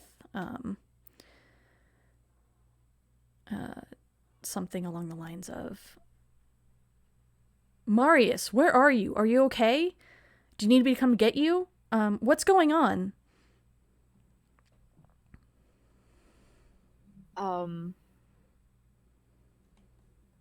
And like on the other side of the split screen, you see Marius, and they're like huddled under an awning, and it is raining. And they look uh a little worse for wear, and they're clutching something in their arms as they like look around, and they say, "I'm planet side. I am well. I do not need your assistance at this time. I just wanted to, well, let me rephrase that. I do not need your physical assistance at this time. I just wanted you to know that I have found a lead, and I need you to research a reference in my library to uh, these two authors." And they rattle off the names of a couple of like uh, occultists who've written a couple of papers in Marius's library. Um, and they uh, they say, I expect this information by the time that I get back. I won't be long. And Go ahead. I don't think they give Kiki a chance to answer because they were lying about just about everything that they just said. I think they just hang up. Yeah, I think we see. Go for it. There's just a space dial tone. We see that thing happens when, like, you have a split screen and one person hangs up the phone and the other one kind of fills the frame. And Kiki's got, like, her leather jacket halfway pulled on, and, like, is jumping to try to get her foot in one of her boots, with, you know, her head pressed to her shoulder, as she, you know, listens to the communicator. And she kind of, and we hear her try to, like, get a word in edgewise a couple of times. And then Marius hangs up, and she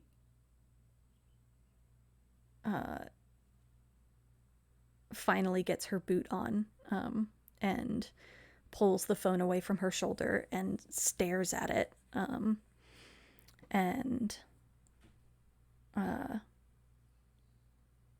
she swears colorfully, and throws the phone across the room, and stomps over to the stack of papers, and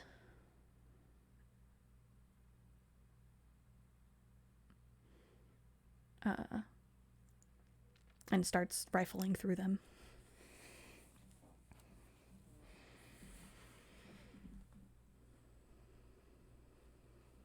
Cool. I think that's scene. Good.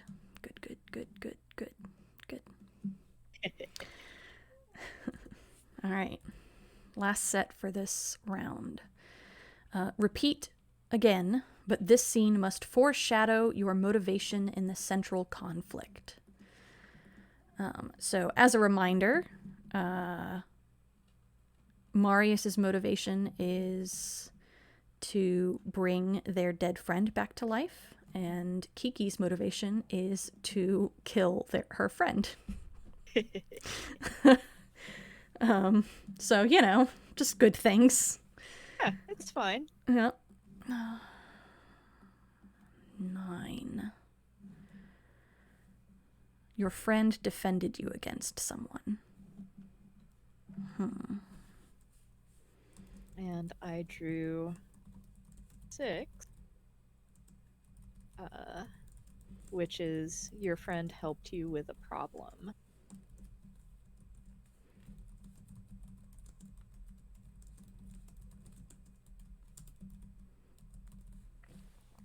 Okay.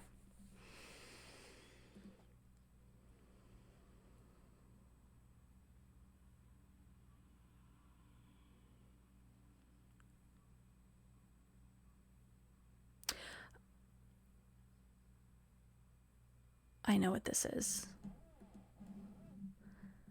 This is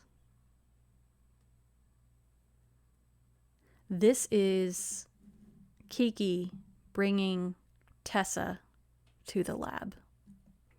Oh boy.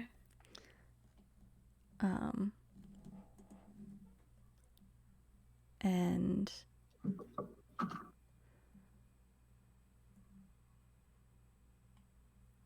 gosh, it's really weird for me to think of Tessa and Kiki dating, because, like, they're both just big, strong women. That is admittedly partially why I suggested her. I'm sorry to be so self-indulgent on Maine, but also big strong women dating each other is very good. um, so I think we see Kiki and Tessa walking towards the lab, and they're holding hands, and Kiki is saying something about like, thank you so much for agreeing to come along, and you'll see, once you see the work that we're doing, you'll understand, and stuff of that nature. And we get a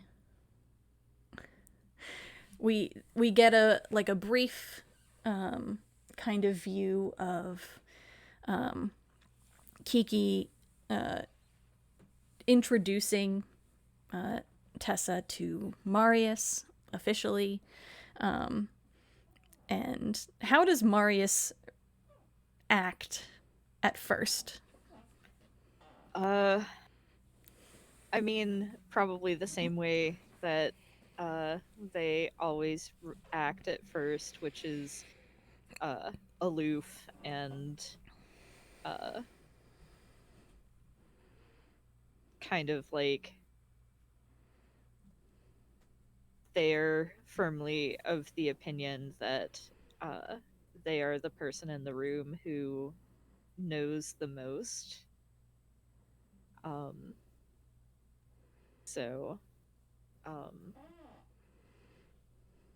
and since Tessa already has expressed dislike of Marius, I don't imagine that I imagine that maybe like the temperature in the room ends up dropping a couple of degrees. Yeah. And I think we see Kiki like she looks maybe the smallest we've ever seen her, like oh no. Can you still hear me? I can. Okay. Something's going on with the stream is loading. Okay, no, it's good. Um we we see Kiki like the smallest we've ever seen her, where she's kind of like her shoulders are kind of hunched, and she's kind of like looking warily between Marius and Tessa, as she introduces Marius, and she says, Tessa, this is Dr. Favors. um, I've been helping them with some really fascinating research on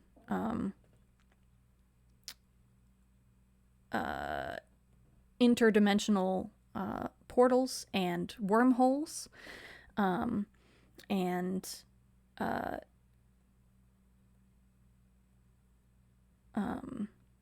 and combining a lot of a kind of old magic with science. And she kind of like goes on for a little while. And she's definitely stumbling over a lot of the explanations, and she keeps looking at Marius like apologetically, like, I know I'm not explaining this right. And I think that Tessa like puts her hand on Kiki's arm, to stop her rambling, and she says something like, "So you're telling me that you are trying to rip open space time? Is that what you're saying?"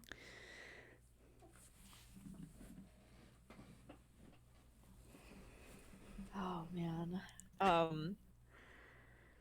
Marius kind of bristles and um I must, for the listeners at home, emphasize that Marius is like 5'3" and Tessa is like, is she over 6 feet or is she only 6 feet? Yeah, she's like 5'11". Okay. I always just think, Yeah, I she's a guess, very I tall guess, personality. yeah, she's a very tall personality, and also her girlfriend is very short too. Um, but yes, Marius is like 5'3", and Tessa is almost 6 feet, and Marius is just like glaring up at her and is just like, I will forgive you for not understanding the nuance of the situation, but what we are trying to do is nothing so brutish as ripping a hole in space time. We are making, with our calculations, precise punctures in the fabric of space and time and stitching them together to allow for faster travel. um, and I think Tessa like rubs at her temples and looks at Kiki, and she says,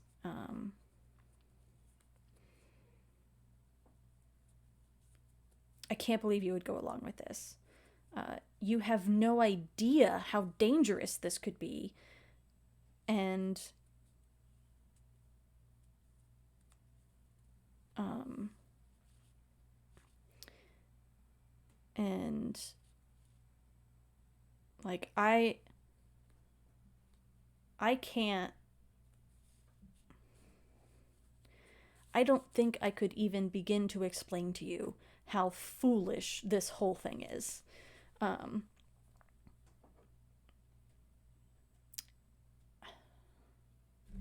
I'm trying to draw on Tessa say no to the dark arts Blackmore. Um, Tessa Blackmore, from the posters. um, and she basically starts, like, Tessa isn't mean, but also she does not hold back on what she thinks. Um, Yeah.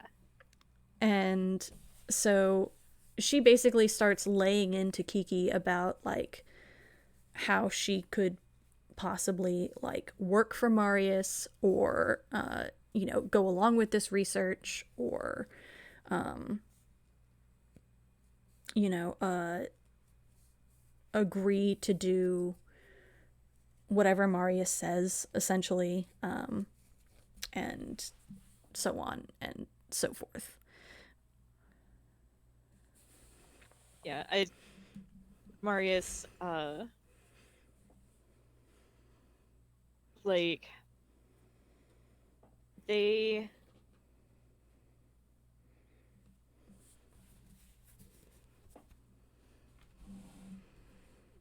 let her go for probably like 30 seconds, thinking that she's just gonna get it out of her system and then see reason. But then uh she's obviously like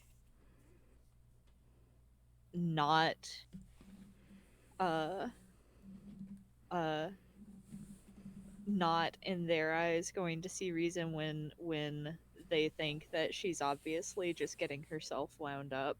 Mm-hmm. uh uh they just uh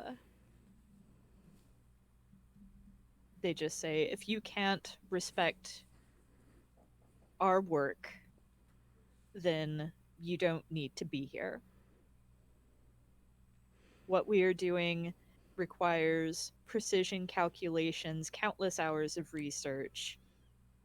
we are hardly the fools that you accuse us of being. And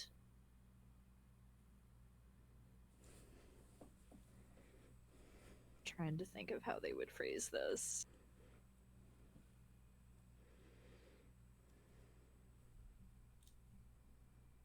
And if you can't see that, it would behoove you to educate yourself.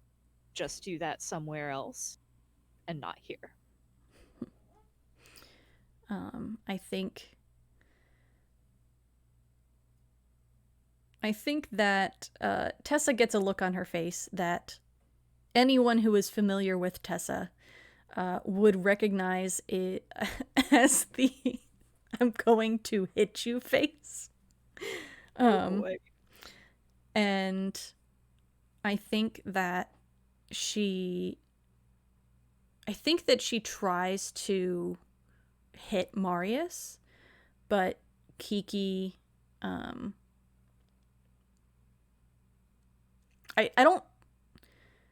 don't think that Kiki stops her so much as she gets in the way. Because she doesn't want to do anything that Tessa might construe as like fighting back. So she just kind of like pushes Marius behind her, and so when Tessa throws a punch, she ends up hitting Kiki instead. And Tessa like throws up her hands and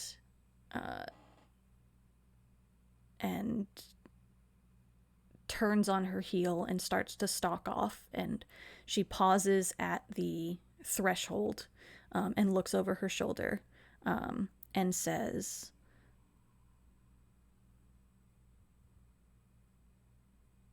"Fine.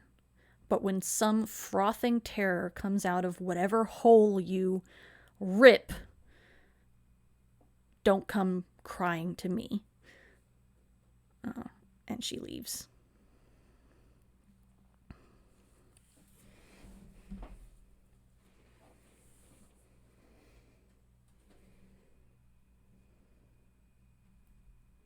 I think that might be seen. I think so too, because anything after that would be Marius like awkwardly avoiding the fact that Kiki just took a punch for them. Oh. Good. All right.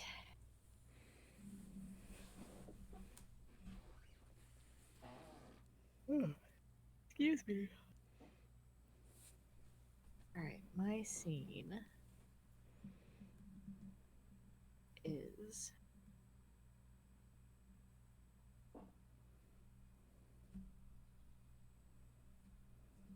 hmm.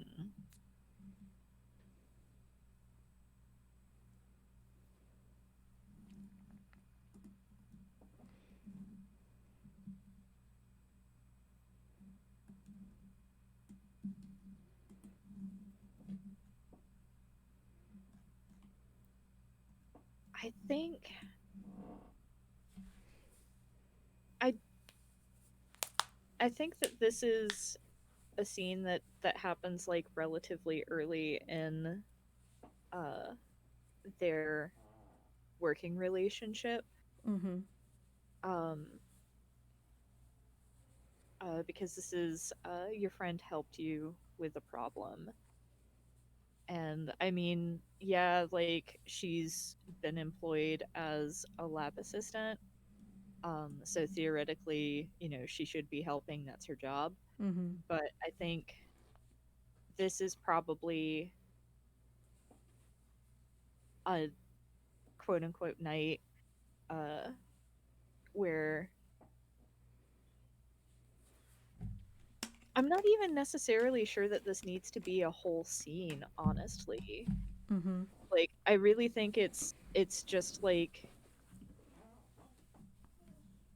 an just a short little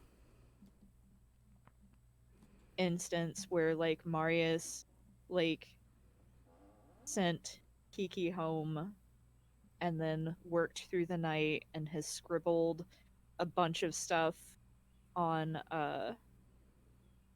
every available surface with um, dry erase markers. And by the time she comes in the next day, it's clear that they haven't been home or slept. Um, and they're just like grumbling to themselves in frustration.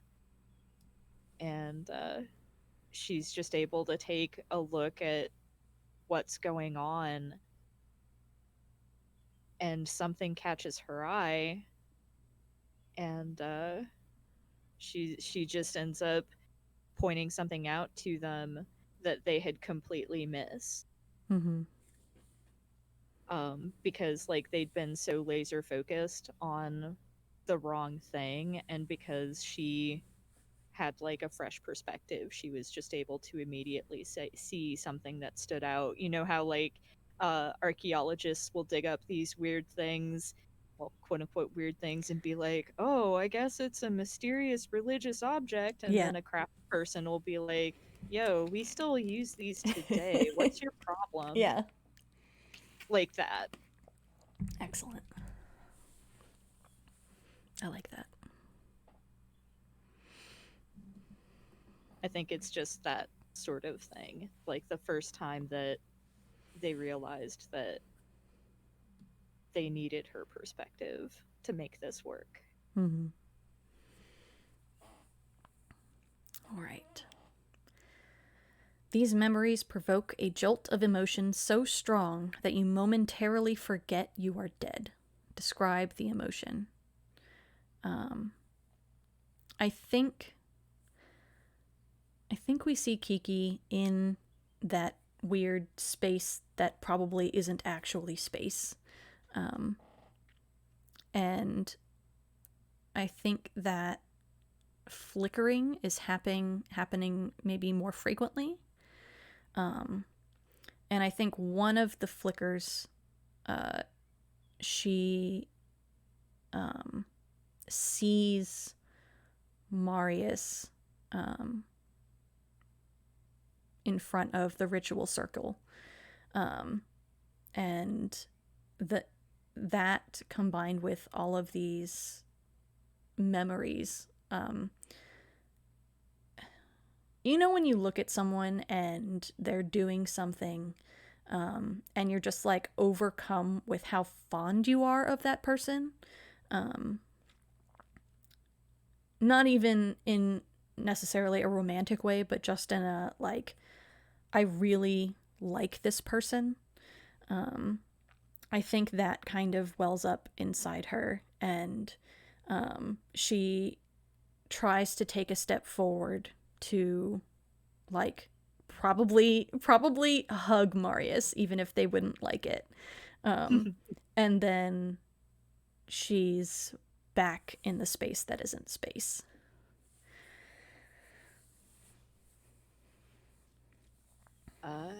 As you complete the ritual of water, the weather begins to change. Describe what you see, hear, and smell.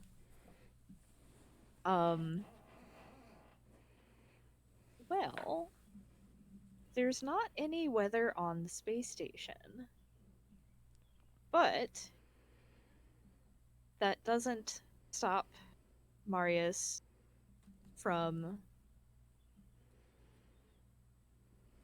feeling like a drop of water on the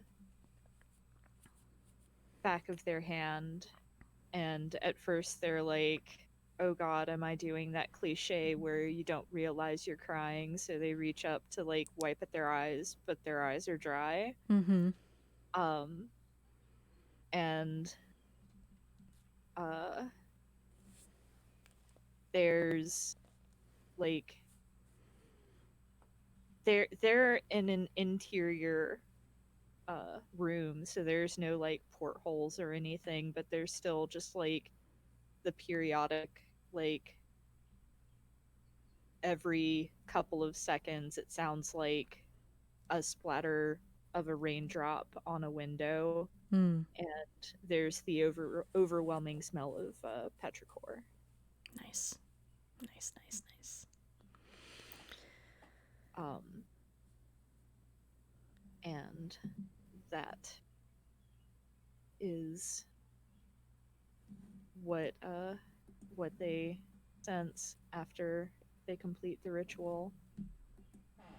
All right. Um, Before, go ahead. I was gonna ask before we continue, can we take a short break Yep. so I Glad we're can on the feed my same wavelength. yeah.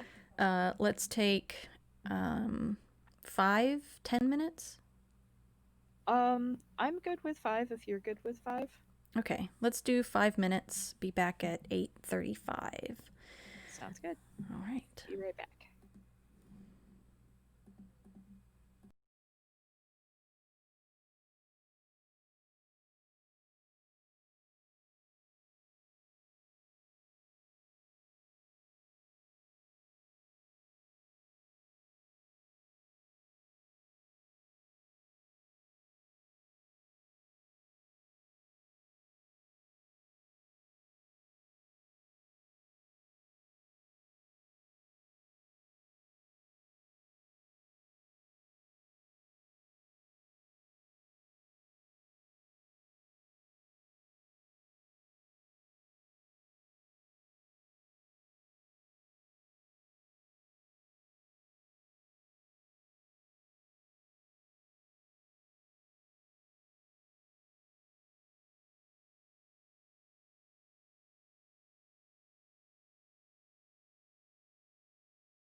Okay. I love these two disasters' friendship. Me too. I like them a lot. I'm glad we get to see this kind of other part of Marius. I'm glad that we get to see Kiki at all outside of her original incarnation. Yeah. Okay. Part 4, The Magical Link. Okay. Um, consider your ritual object. Why is this object so important to you?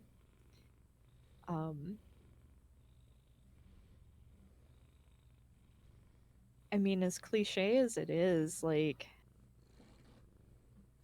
because it came from Kiki, uh, and also just like the the reason why Kiki picked it out, like at the time they felt so called out.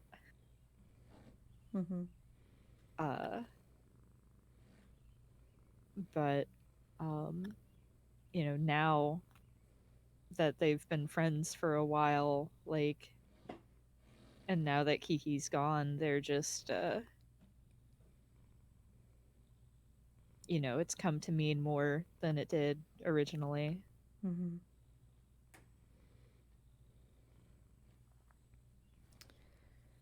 Right. There is a secret about this object that your friend does not know. What is the secret? Hmm.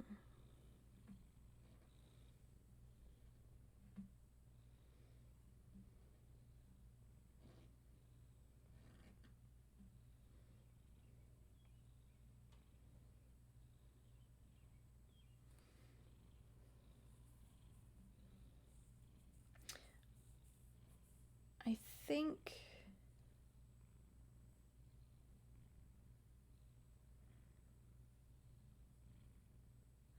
I think that the secret is um,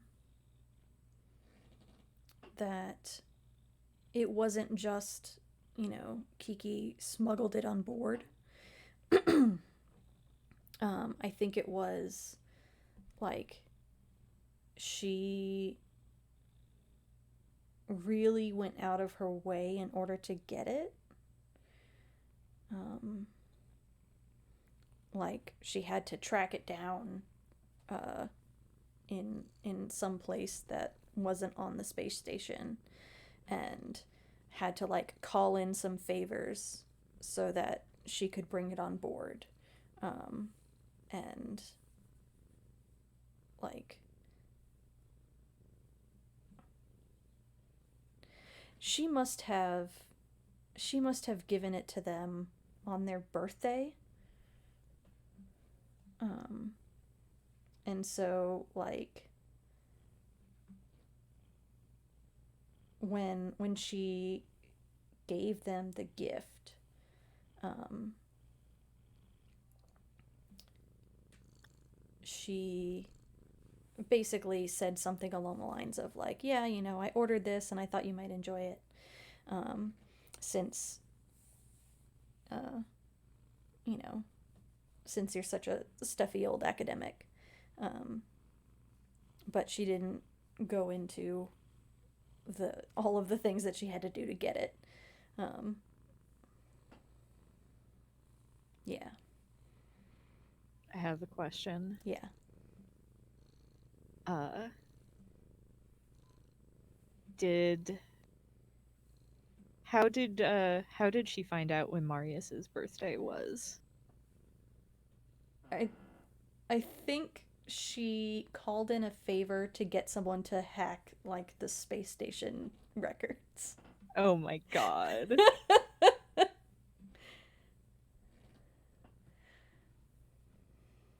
God bless.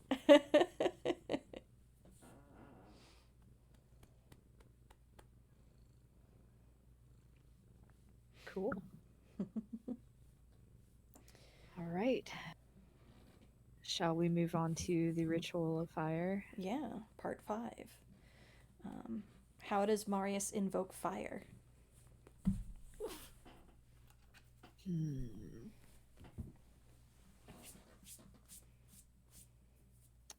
This is one that's really tough because, like, fire is incredibly regulated on the station. Mm-hmm. Like, you can smuggle chalk onto the station. Most people don't give a shit. Like, yeah, it's frowned upon, but you can grease a couple of palms, it'll be fine. Nobody will let you have fucking matches on the station for love nor money, kind Mm-hmm. of thing. So I think they had to get creative. And they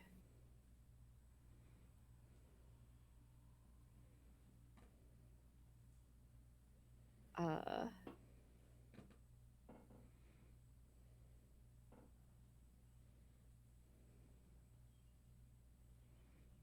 I think rather than using a match to invoke fire, what they've done is they've gotten a hold of some sort of insignificant electronic device as well as uh, an old, like, one of those fuses that looks like a tube. Mm-hmm. Yeah. um, One of those, and like rigged it up uh, so that um, actually no, this works better with a incandescent light bulb, Mm. like one of the clear ones, just a small clear incandescent light bulb. God only knows where or how they got it, but they rig up the light bulb um, to just like a kind of, okay, I don't know jack nor all about the difference between voltage, wattage, and I think I know ohms, but ohms is resistance, but I know fuck nor all about voltage and wattage and the difference between them. But it's just like a small device that they can put an electric current from and put it through the light bulb to force the light bulb, the filament to overheat really quickly Mm. and just like vaporize inside the bulb. Nice. And so it is contained, but you can see like a little bit of smoke curling inside the bulb Mm-hmm. once uh once the kind of like spots in your vision fade. Nice.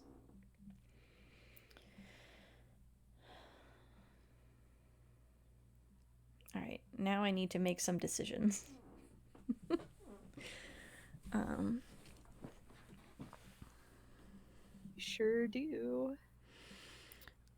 A word from beyond. And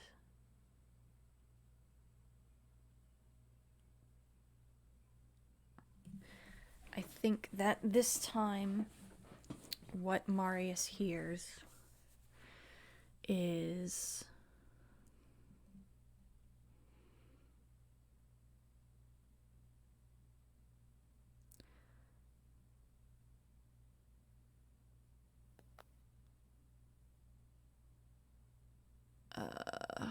gotta be mindful of our lines.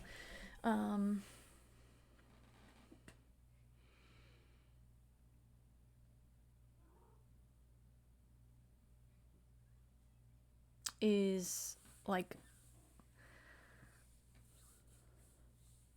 labored breathing and Marius's name. The implication being that their name was the last thing she said. Jesus.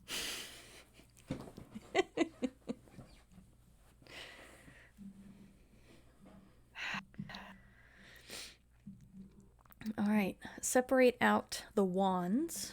Draw 2 cards randomly, look at them, and answer the following questions using the details that correspond to your cards in the fire legend. How did you die, in old age or in youth, by natural or unnatural causes, violently or at peace? Describe your final living moments. All right, let's see what I get. We don't have any donations, so I'll just draw.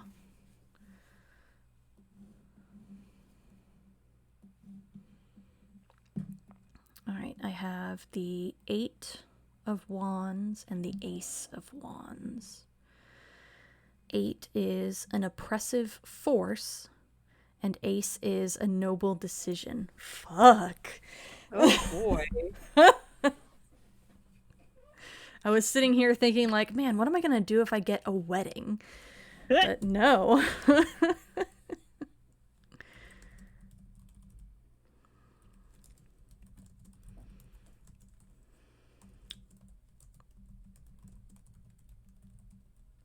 Okay.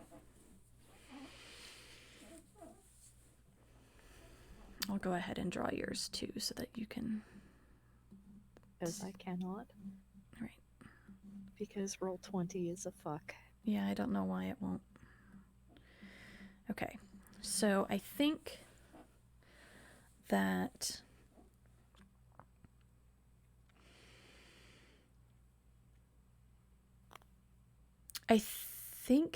what we see is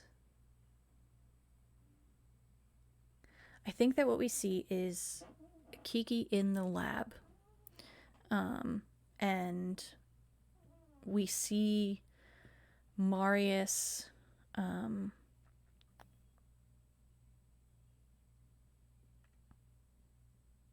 did Marius ever come back from that trip before Kiki died?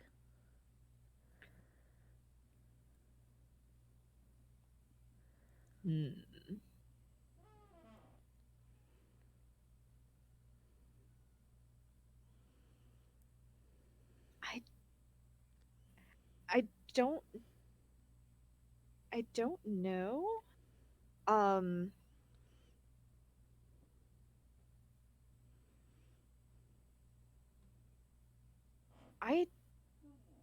Oh god, it would be even worse if they didn't. I know. That's kind of why I'm leaning towards it. Yeah, I'm leaning towards that too. Okay. I'm glad we're on the same page. So instead what we see is we see Kiki, we see another one of those like dissolve fade still shots where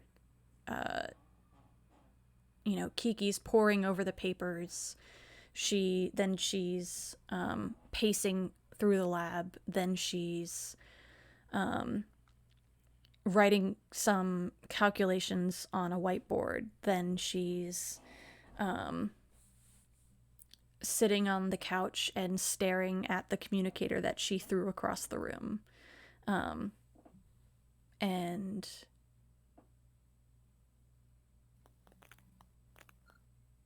I think the last kind of scene that the camera stops on is she has a book open on the lab bench, but in like a glove box there's like this tiny pinprick of black kind of hovering in the center of the glove box, and she's reading this book, and we can see behind her are the The specific like journal articles that Marius had asked her to find, and they're just like sprawled out on one of the desks. And she is reading this book, and her expression goes from like determined and worried to frightened to alarmed. And the audience sees the tiny pinprick of black kind of growing inside the glove box, and she kind of like stops with her finger on one particular line in the book, and looks up and sees the point of black as it kind of like stabs out and tunnels through the glass of the glove box. And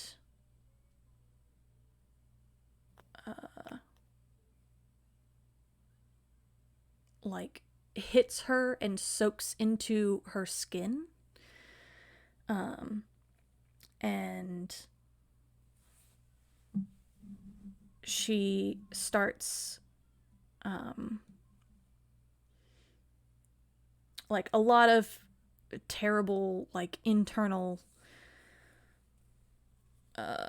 damage begins to become apparent really quickly. You know, like she starts coughing up blood, and like bruises appear on her skin and things of that nature. And she falls down and starts crawling towards the communicator. And she says Marius's name, and then she dies. Oh boy.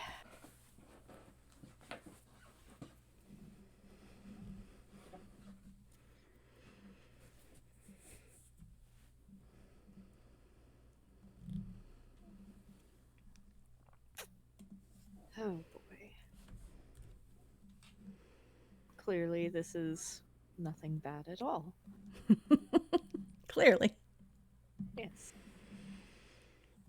So I drew, or Danielle drew on my behalf, a community argument and a sickness.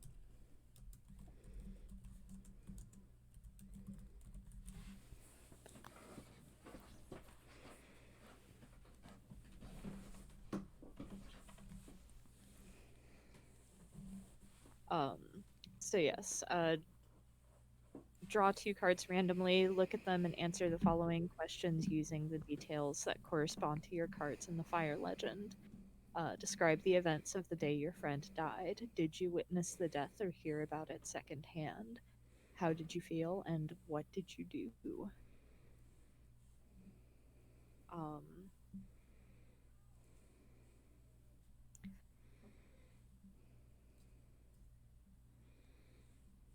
I think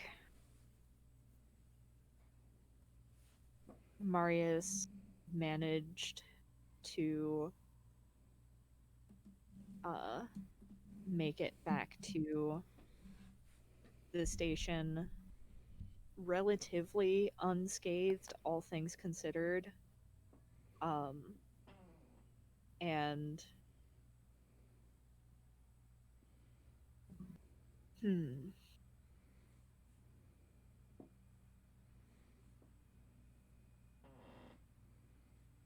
but I think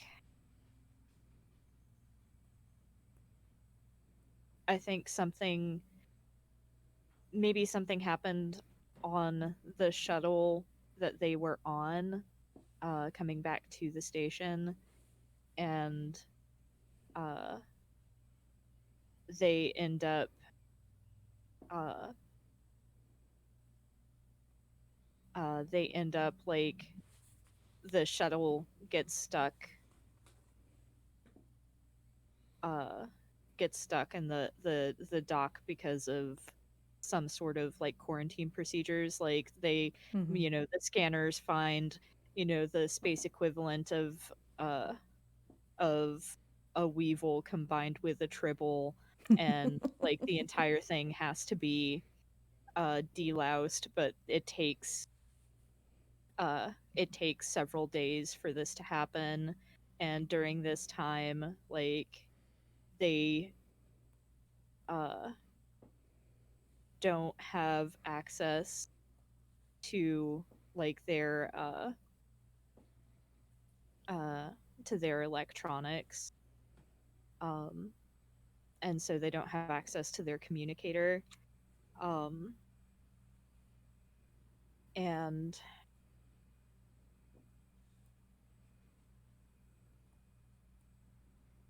I think they're on like day 3 and they're going stir crazy, because they don't have access to any of their research either, and like the stuff that they were working on was time sensitive, but it's supposed to be like uh a week long sort of thing to make sure that nobody is carrying any more of these pests. Mm-hmm. um and uh I think the peony is the one who uh, comes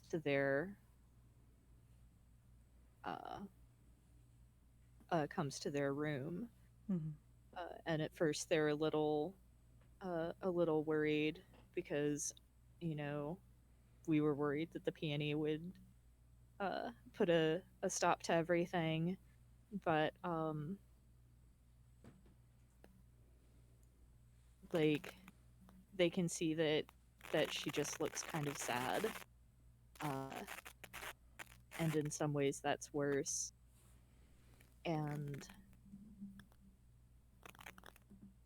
I don't have a very good peony voice.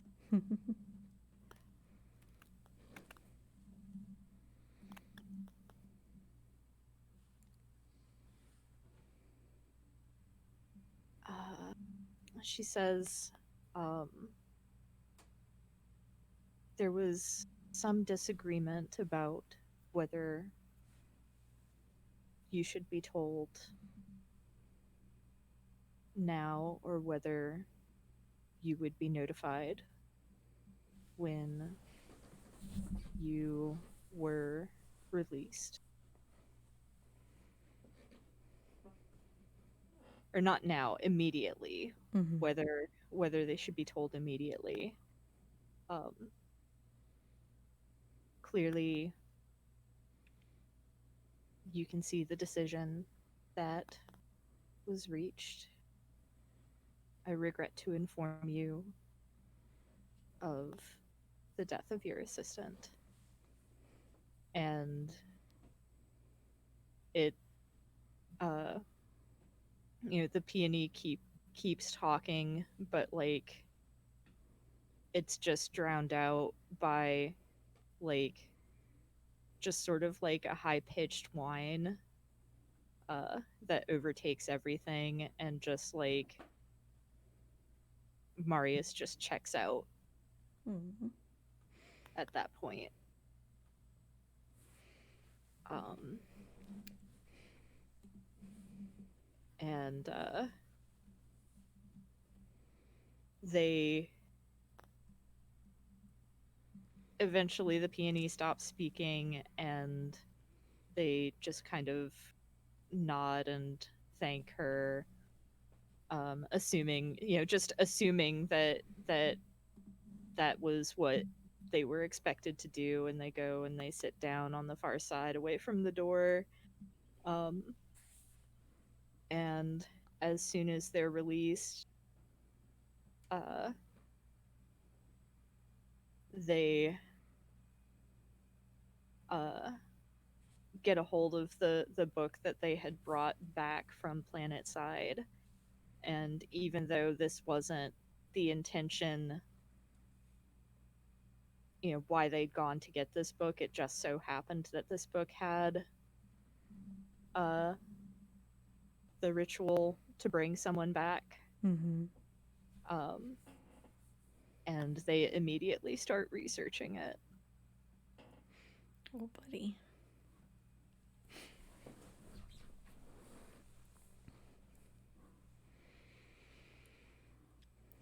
In response to these memories, you are starting to catch a glimpse back into the world of the living.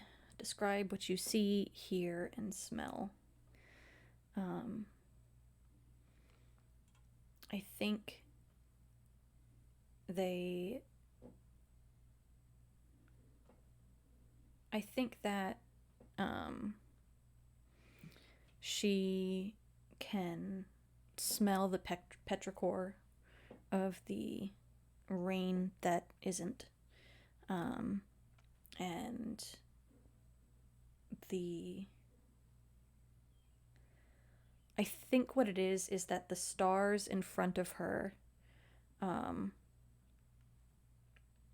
get brighter and brighter, mimicking the light bulb. And they all get extremely bright and then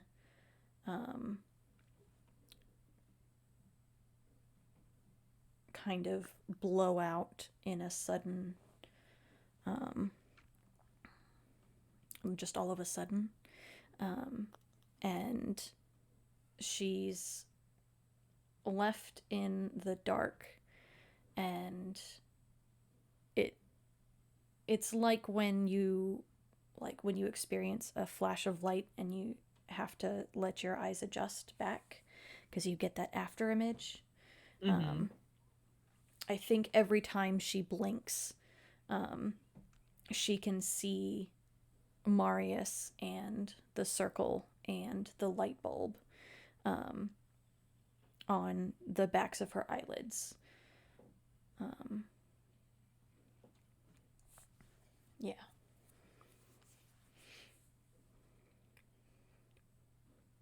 As you complete the ritual of fire, hints of the dead realm are gathering within the circle. Describe what you see, hear, and smell.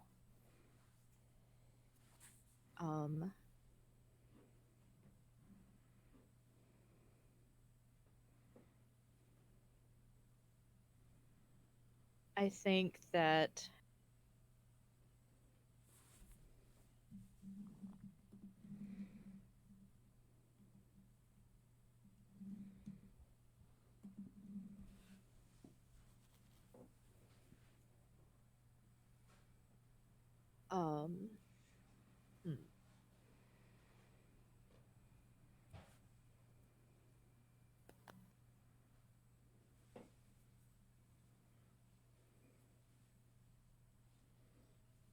I think that it's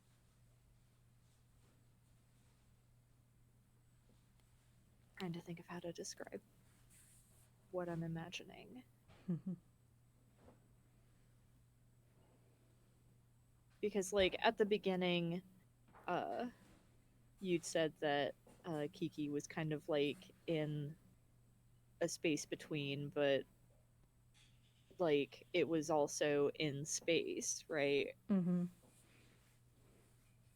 So I think like it feels like all of the air gets sucked out of the room. Mm-hmm. And like the spots in their vision from where they'd been looking at the light bulb before the filament vaporized sort of like dissipate into like pinpricks of distant stars, but like they're still in their room, so it's just like an optical illusion. Mm-hmm. And then uh, they see a glimpse of something out of the corner of their eye, like the glimpse of some sort of shadow. Mm-hmm. But when they turn to look at it, it's gone, and they can breathe again. But they still, like, sort of see the impression of distant stars in their vision. Nice. And I think that's it. All right. Part 6, Summoning the Dead. Shit, my Firefox just crashed. Oh no. Sorry. You're okay.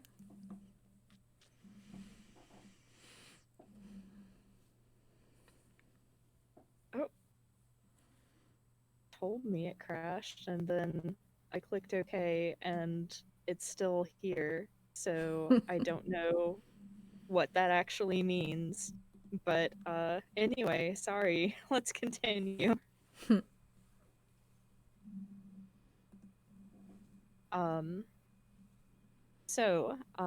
Summoning the dead. You're about to conjure your dead friend into the circle of salt.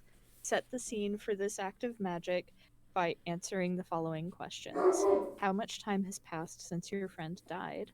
What is happening in your life now? What led up to performing this ritual? And how did you acquire the power to summon the dead?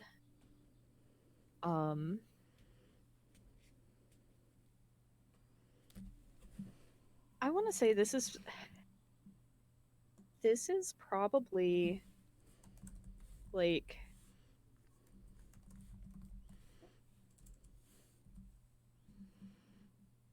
maybe 6 months to a year later. Because this is not an easy thing to crack. I think that they are giving a perfunctory amount of effort towards their the project they were working on with Kiki. But a lot of their focus has been on figuring this summoning out.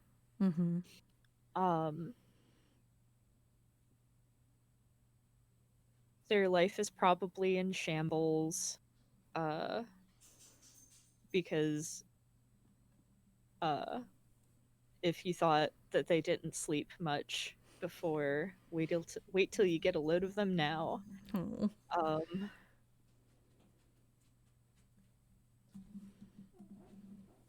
I kind of see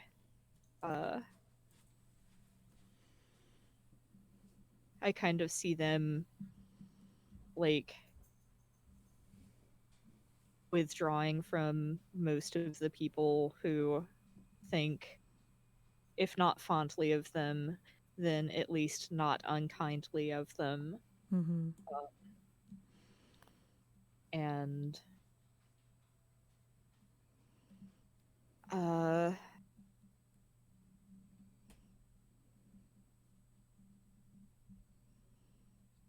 a lot of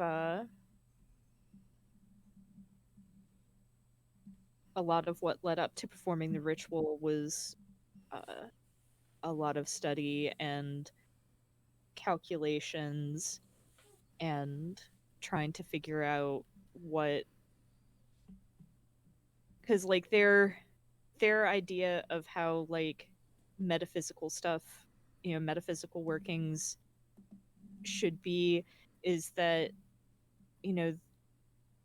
workings require one thing primarily, which is will, and all the rest is set dressing. But sometimes it's difficult to act next to empty air. Sometimes you need something there to act against, and so that's why ingredients can be an important thing. So it's a matter of like figuring out what would be substitutes that they could work with, that they could make the spell work. And how did they acquire this?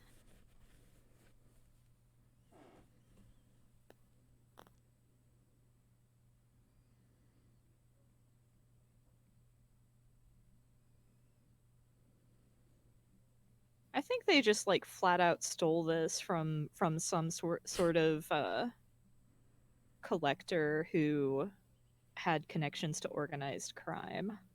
That sounds right.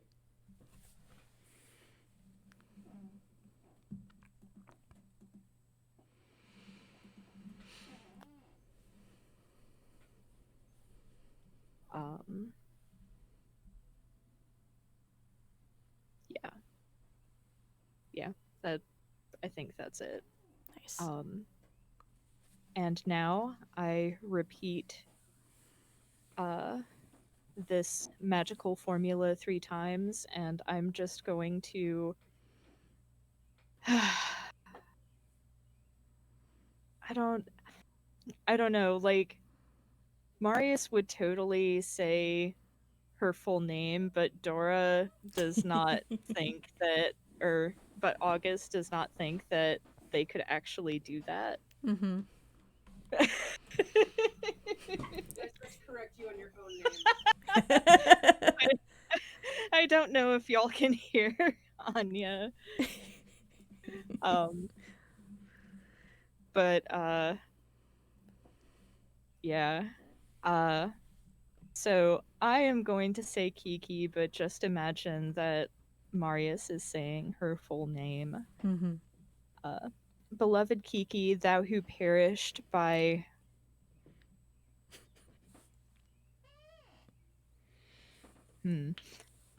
how would they phrase the means of her death? Shit.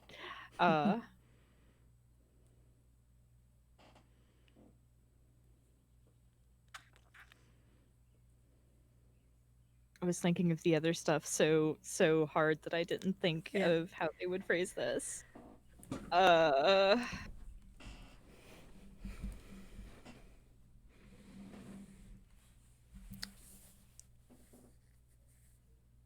Probably the official story was like a cardiac failure or some bullshit like that. oh, I know how they'd phrase it.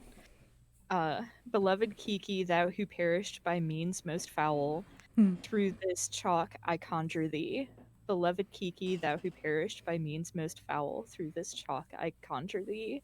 Beloved Kiki, thou who perished by means most foul, through this chalk I conjure thee. And Kiki appears in the circle. I think there's a gust of wind that isn't like it's not actually wind, it's the sound of air being sucked out of an airlock. And she appears in the circle, and I think so far the audience has seen her floating in the space that isn't quite space, looking kind of like she did in life, but washed out. Now I think we see her in the circle as she looked in the moment of her death. So covered in contusions and like a little bit of blood drying on her chin. But otherwise looks fine. Like she doesn't appear to be struggling with all of these things that are visually ailing her. You know, she still stands up straight and looks down at Marius, even though she looks like warmed over shit.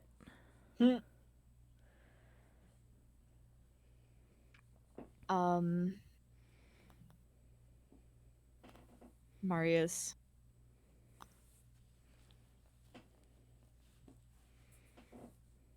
it never occurred to them that they would fail, so they do not look surprised to see Kiki in front of them.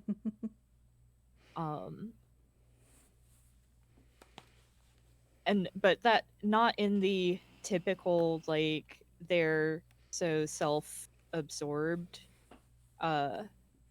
sort of way, but in the failure is not an option sort of way. And so they look at her and they said, I need your help. We started this work together and we can only finish it together.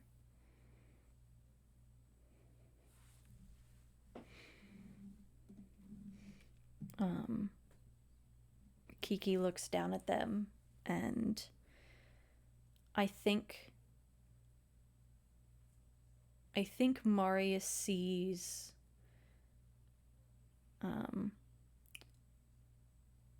appearing behind them like some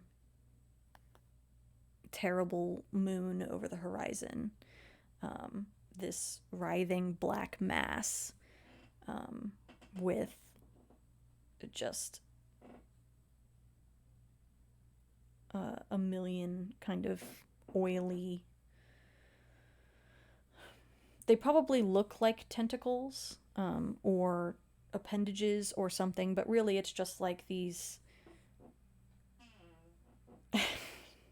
Fuck, Amber. Really, it's just these like strands of whatever this oily, liquid-looking thing is. It kind of appears behind Kiki, and like almost halos her. And she looks at Marius, and she looks sad, and she says,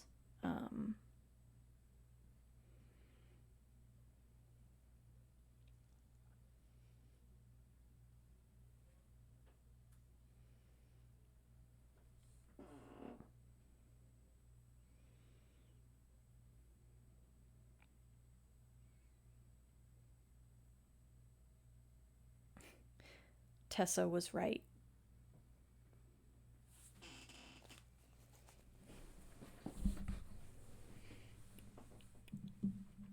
Amber, get out.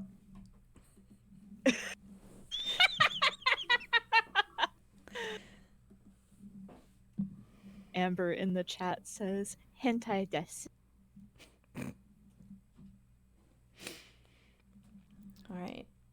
Last section, part 7, the ritual of air.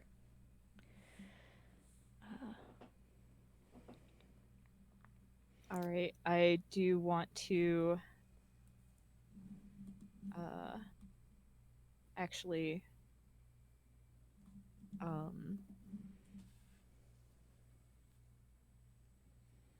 let us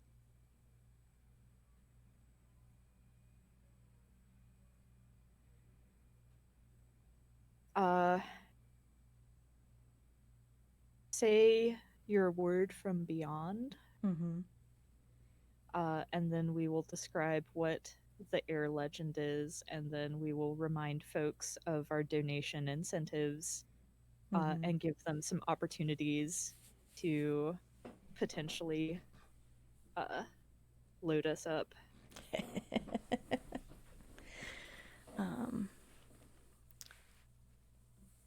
This time, when Marius hears a word from beyond, they see Kiki's lips moving, but it's the thing behind her that's saying it.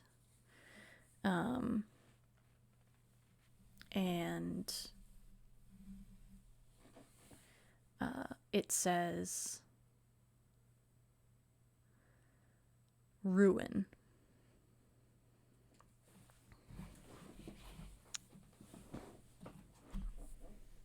Oh boy. So the Ritual of Air, folks, is straight up a battle between these two characters. And the air legend describes the weapons that we will have at our disposal. We will each draw 4 cards or be given 4 cards, and we will, of those, use 3.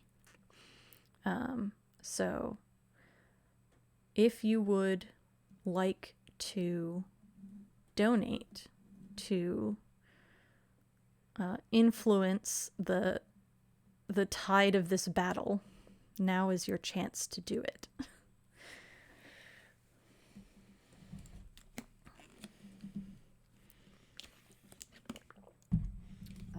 I've put the link in the chat.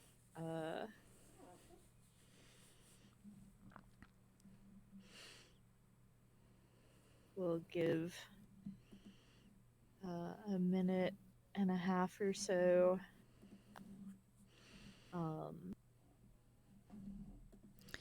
In the meantime, how does Marius invoke air?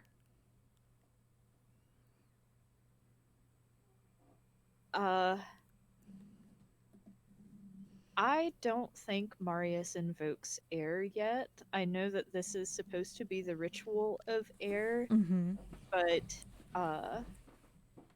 the air is supposed to be the air in Kiki's lungs as she breathes again. Oh.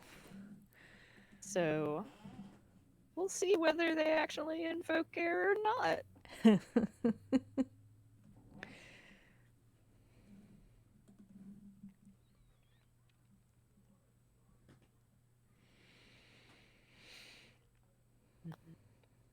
I will go ahead and flip this coin that we need to flip, though. Oh, yes. 1 is heads. Yes. Cool. Nice.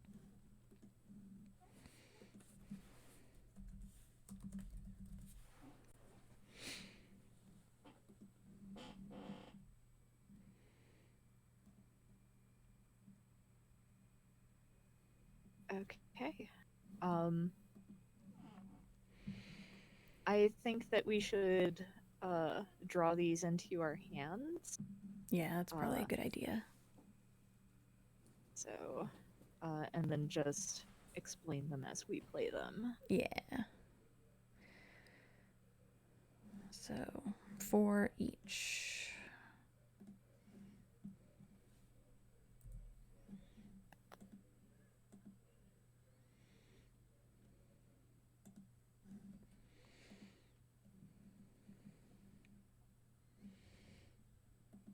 All right.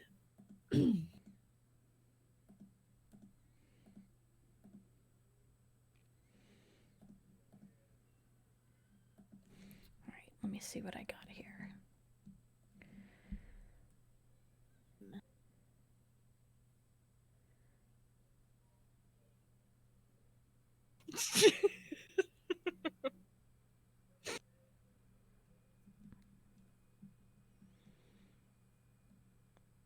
Oof, I got some good ones.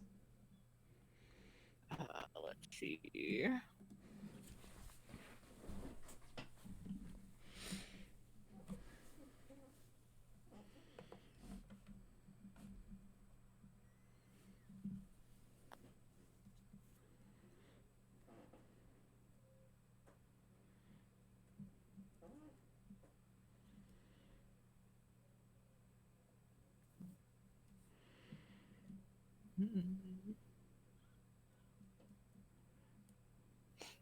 Okay.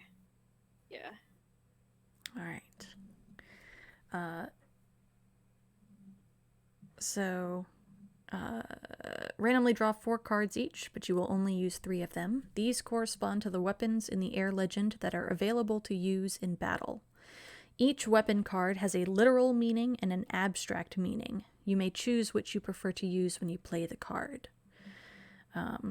And then we flip a coin. If it lands heads up, the living will go first. If it lands tails up, the dead will go first. We got tails. So, starting with the winner of the coin flip, place a card face up inside the magic circle and describe how you use the weapon against your friend. So the first one that I am going to play is the Two of Swords, which is darkness. And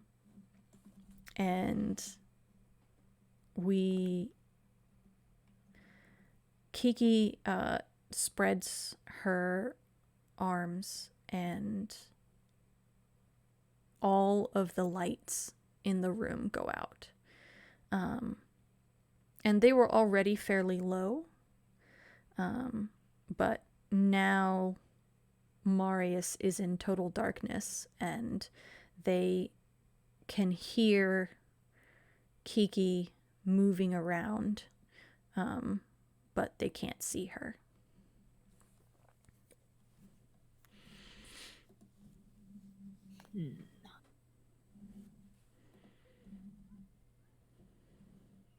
I think I'm going to play.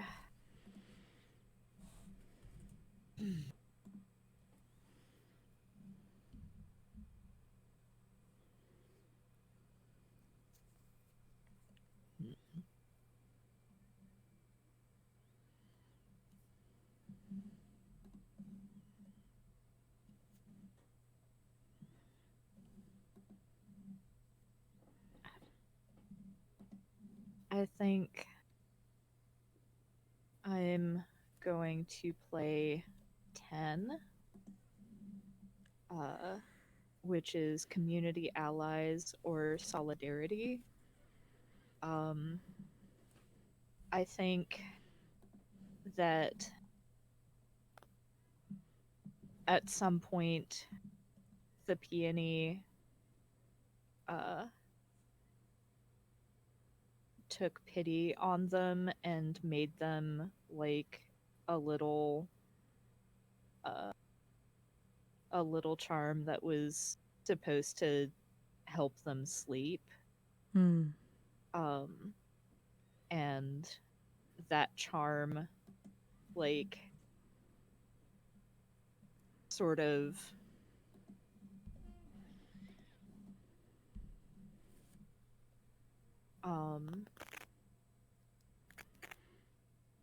trying to think of how to phrase this.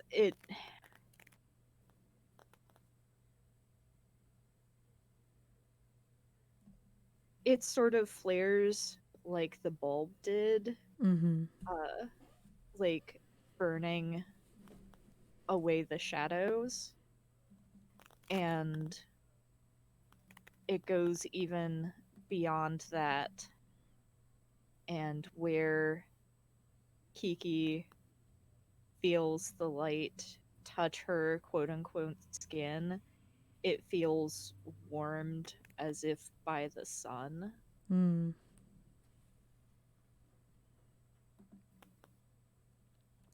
I like that.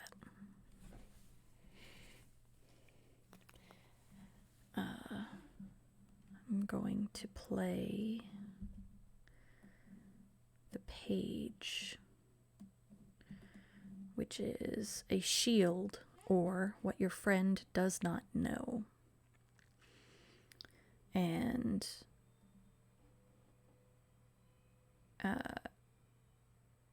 I think that Kiki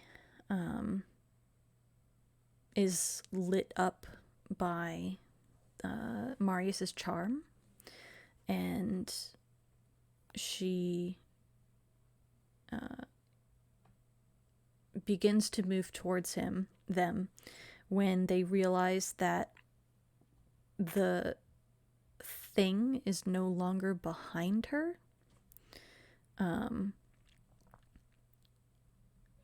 Just in time to feel like icy, oily liquid kind of slide down the back of their neck and spine.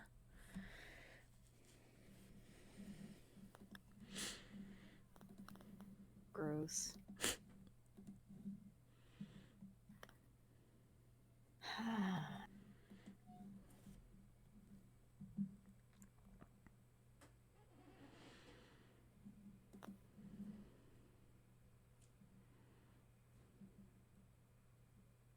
I know which one I want to use last.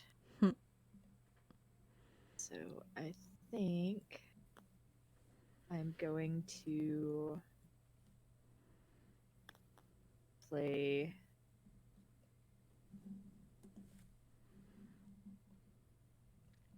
I think I'm gonna play 6. Which is a map of the Dead Realm or travel.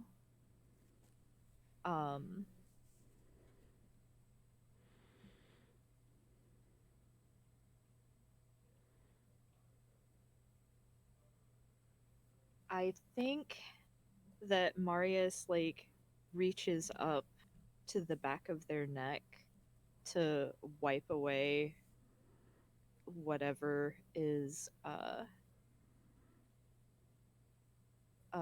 whatever is like sliding down their skin. Mm-hmm. And their hand comes away with just this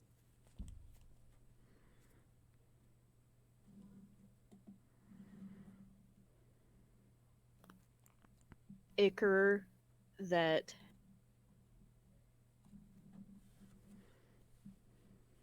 like it doesn't have a specific color. It's just like, even though I had to think of how to describe it. Even though it's like flat on Marius's skin, it's like it's almost a bad green screen projection Mm-hmm. of like roiling, Mm-hmm. like the roiling darkness Mm-hmm. underneath. But Marius does not seem to notice or care. They just use that liquid to draw uh, uh, to draw like another sigil that's from a diagram in that book that it's it looks like just sort of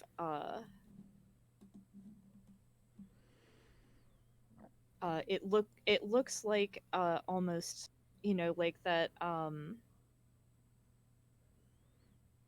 God, why can't my brain work?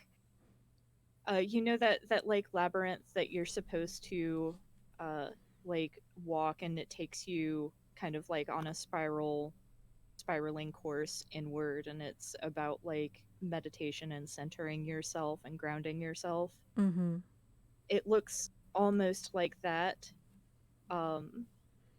And it's one of those things where it's, if it's drawn one way, it's supposed to uh, baffle the dead on their passage into the next life, and if it's drawn another way, it's supposed to draw the dead in. Mm. And that is the way that Marius has drawn it in front of her.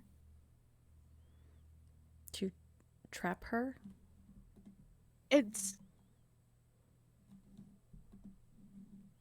yeah, like it's It's to like keep her trapped Mm-hmm. here and grounded. Mm-hmm. And she steps forward, and like her foot hits the sigil, and she can't lift it. So she reaches out with her hands, and I think she kind of cups Marius's face, and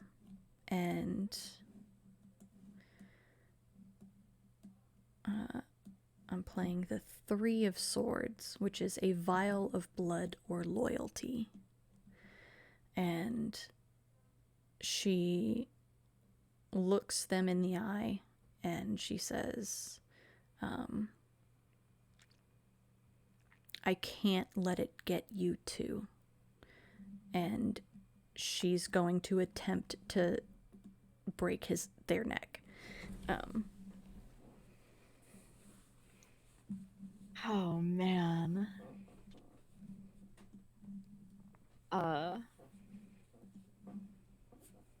So I'm going to respond to that by playing the Queen, which is control of the weather or logical persuasion. And they put their hands around her wrists, and they're trying to kind of like keep her from breaking their neck, and they start talking about how hard the two of them have worked, about how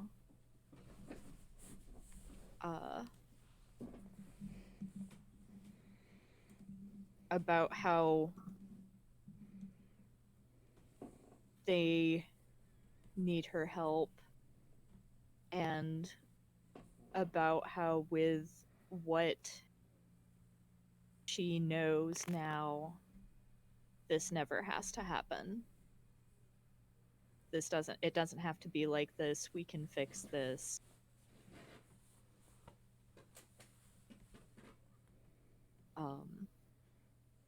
My brain is too uncooperative to come up with exact phrasing, but that is what they say. It's very Marius is the thing. Yes.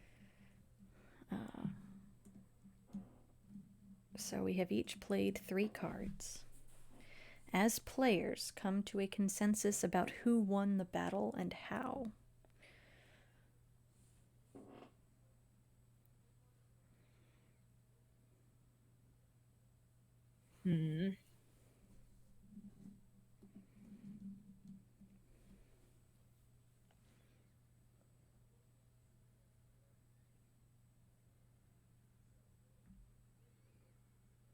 I don't know, like,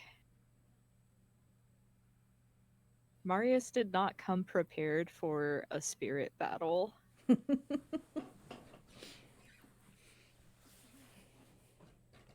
They came prepared for a lot of things, but yes.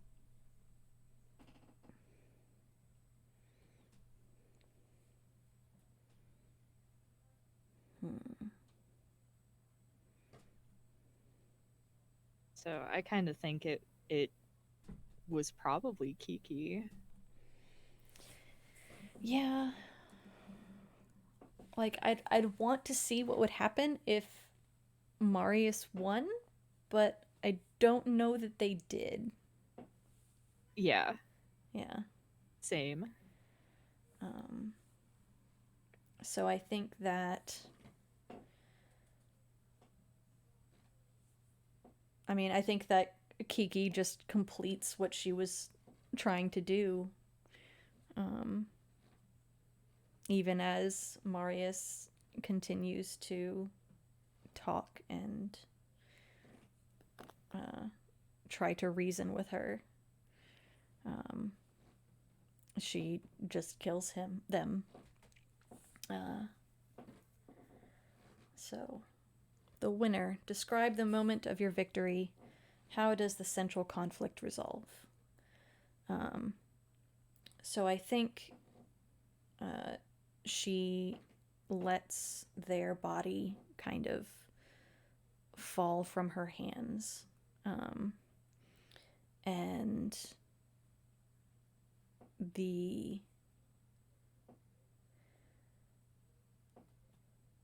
she's very careful that when it falls outside of the circle.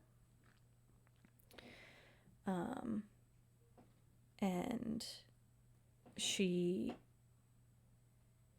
we see the dark thing kind of begin to pulse and thrash out, but it can't really extend past the salt circle. And Kiki begins to cry, and she sits cross-legged in the center of the circle. And I think she and the thing behind her kind of just gradually fade back out of existence.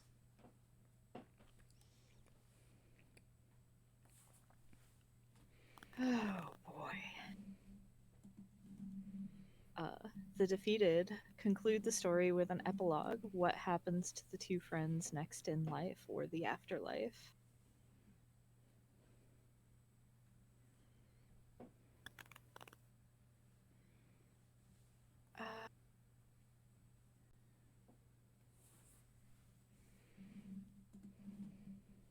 I think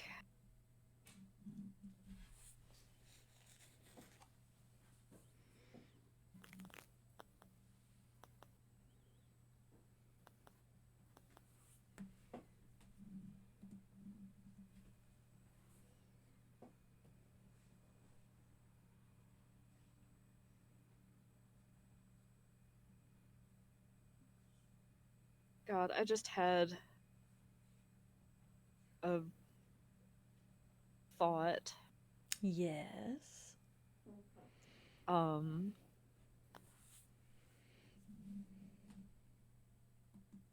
Actually, I had two thoughts. Both of them are admittedly a little silly. Uh-huh.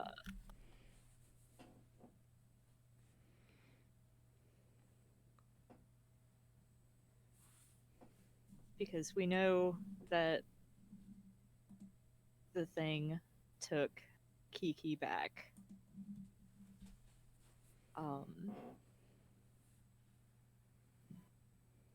And the two thoughts I had are either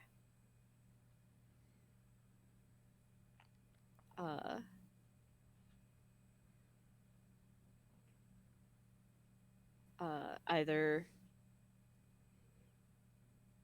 Marius's vision fades as their life passes from them, and they wake up next on the shore of a beach where a woman with long black hair sits smiling at them, or they wake up in a factory town with a guy with undercut and a top knot, kind of like rolling his eyes because, oh, for fuck's sake, not another one. But either way, Marius's thought is basically, well, that didn't work. Let's find something else to try. Oh, I love them. They're awful, and I love them too.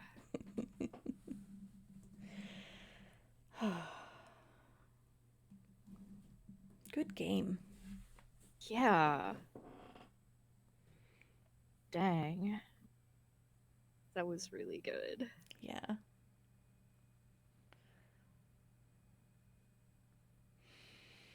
I guess we should do outros. Yeah. I've been August, even though I forgot my own name. And you can still find me on the internet at Harpydora on Twitter. And I'm still Danielle. You can still find me on Twitter at RedTailTalk90. You can still find Standing Stones at Stones_standing. You can find the room where it happened at RoomWherePod. You can follow the leader at FTLcast. Come join our Discord. It's really great. Although I'm pretty sure everybody who's in this room right now might be from our Discord. Probably. And tune in tomorrow at the same start time for Monster Hearts, which I'm really excited for because it's gonna be some bullshit. For a moment, I thought you were going to say that's some pig. Oh, all right. Guess I'll end the stream now. Thank you all for tuning in. We love you. Be good people. Good night. Good night.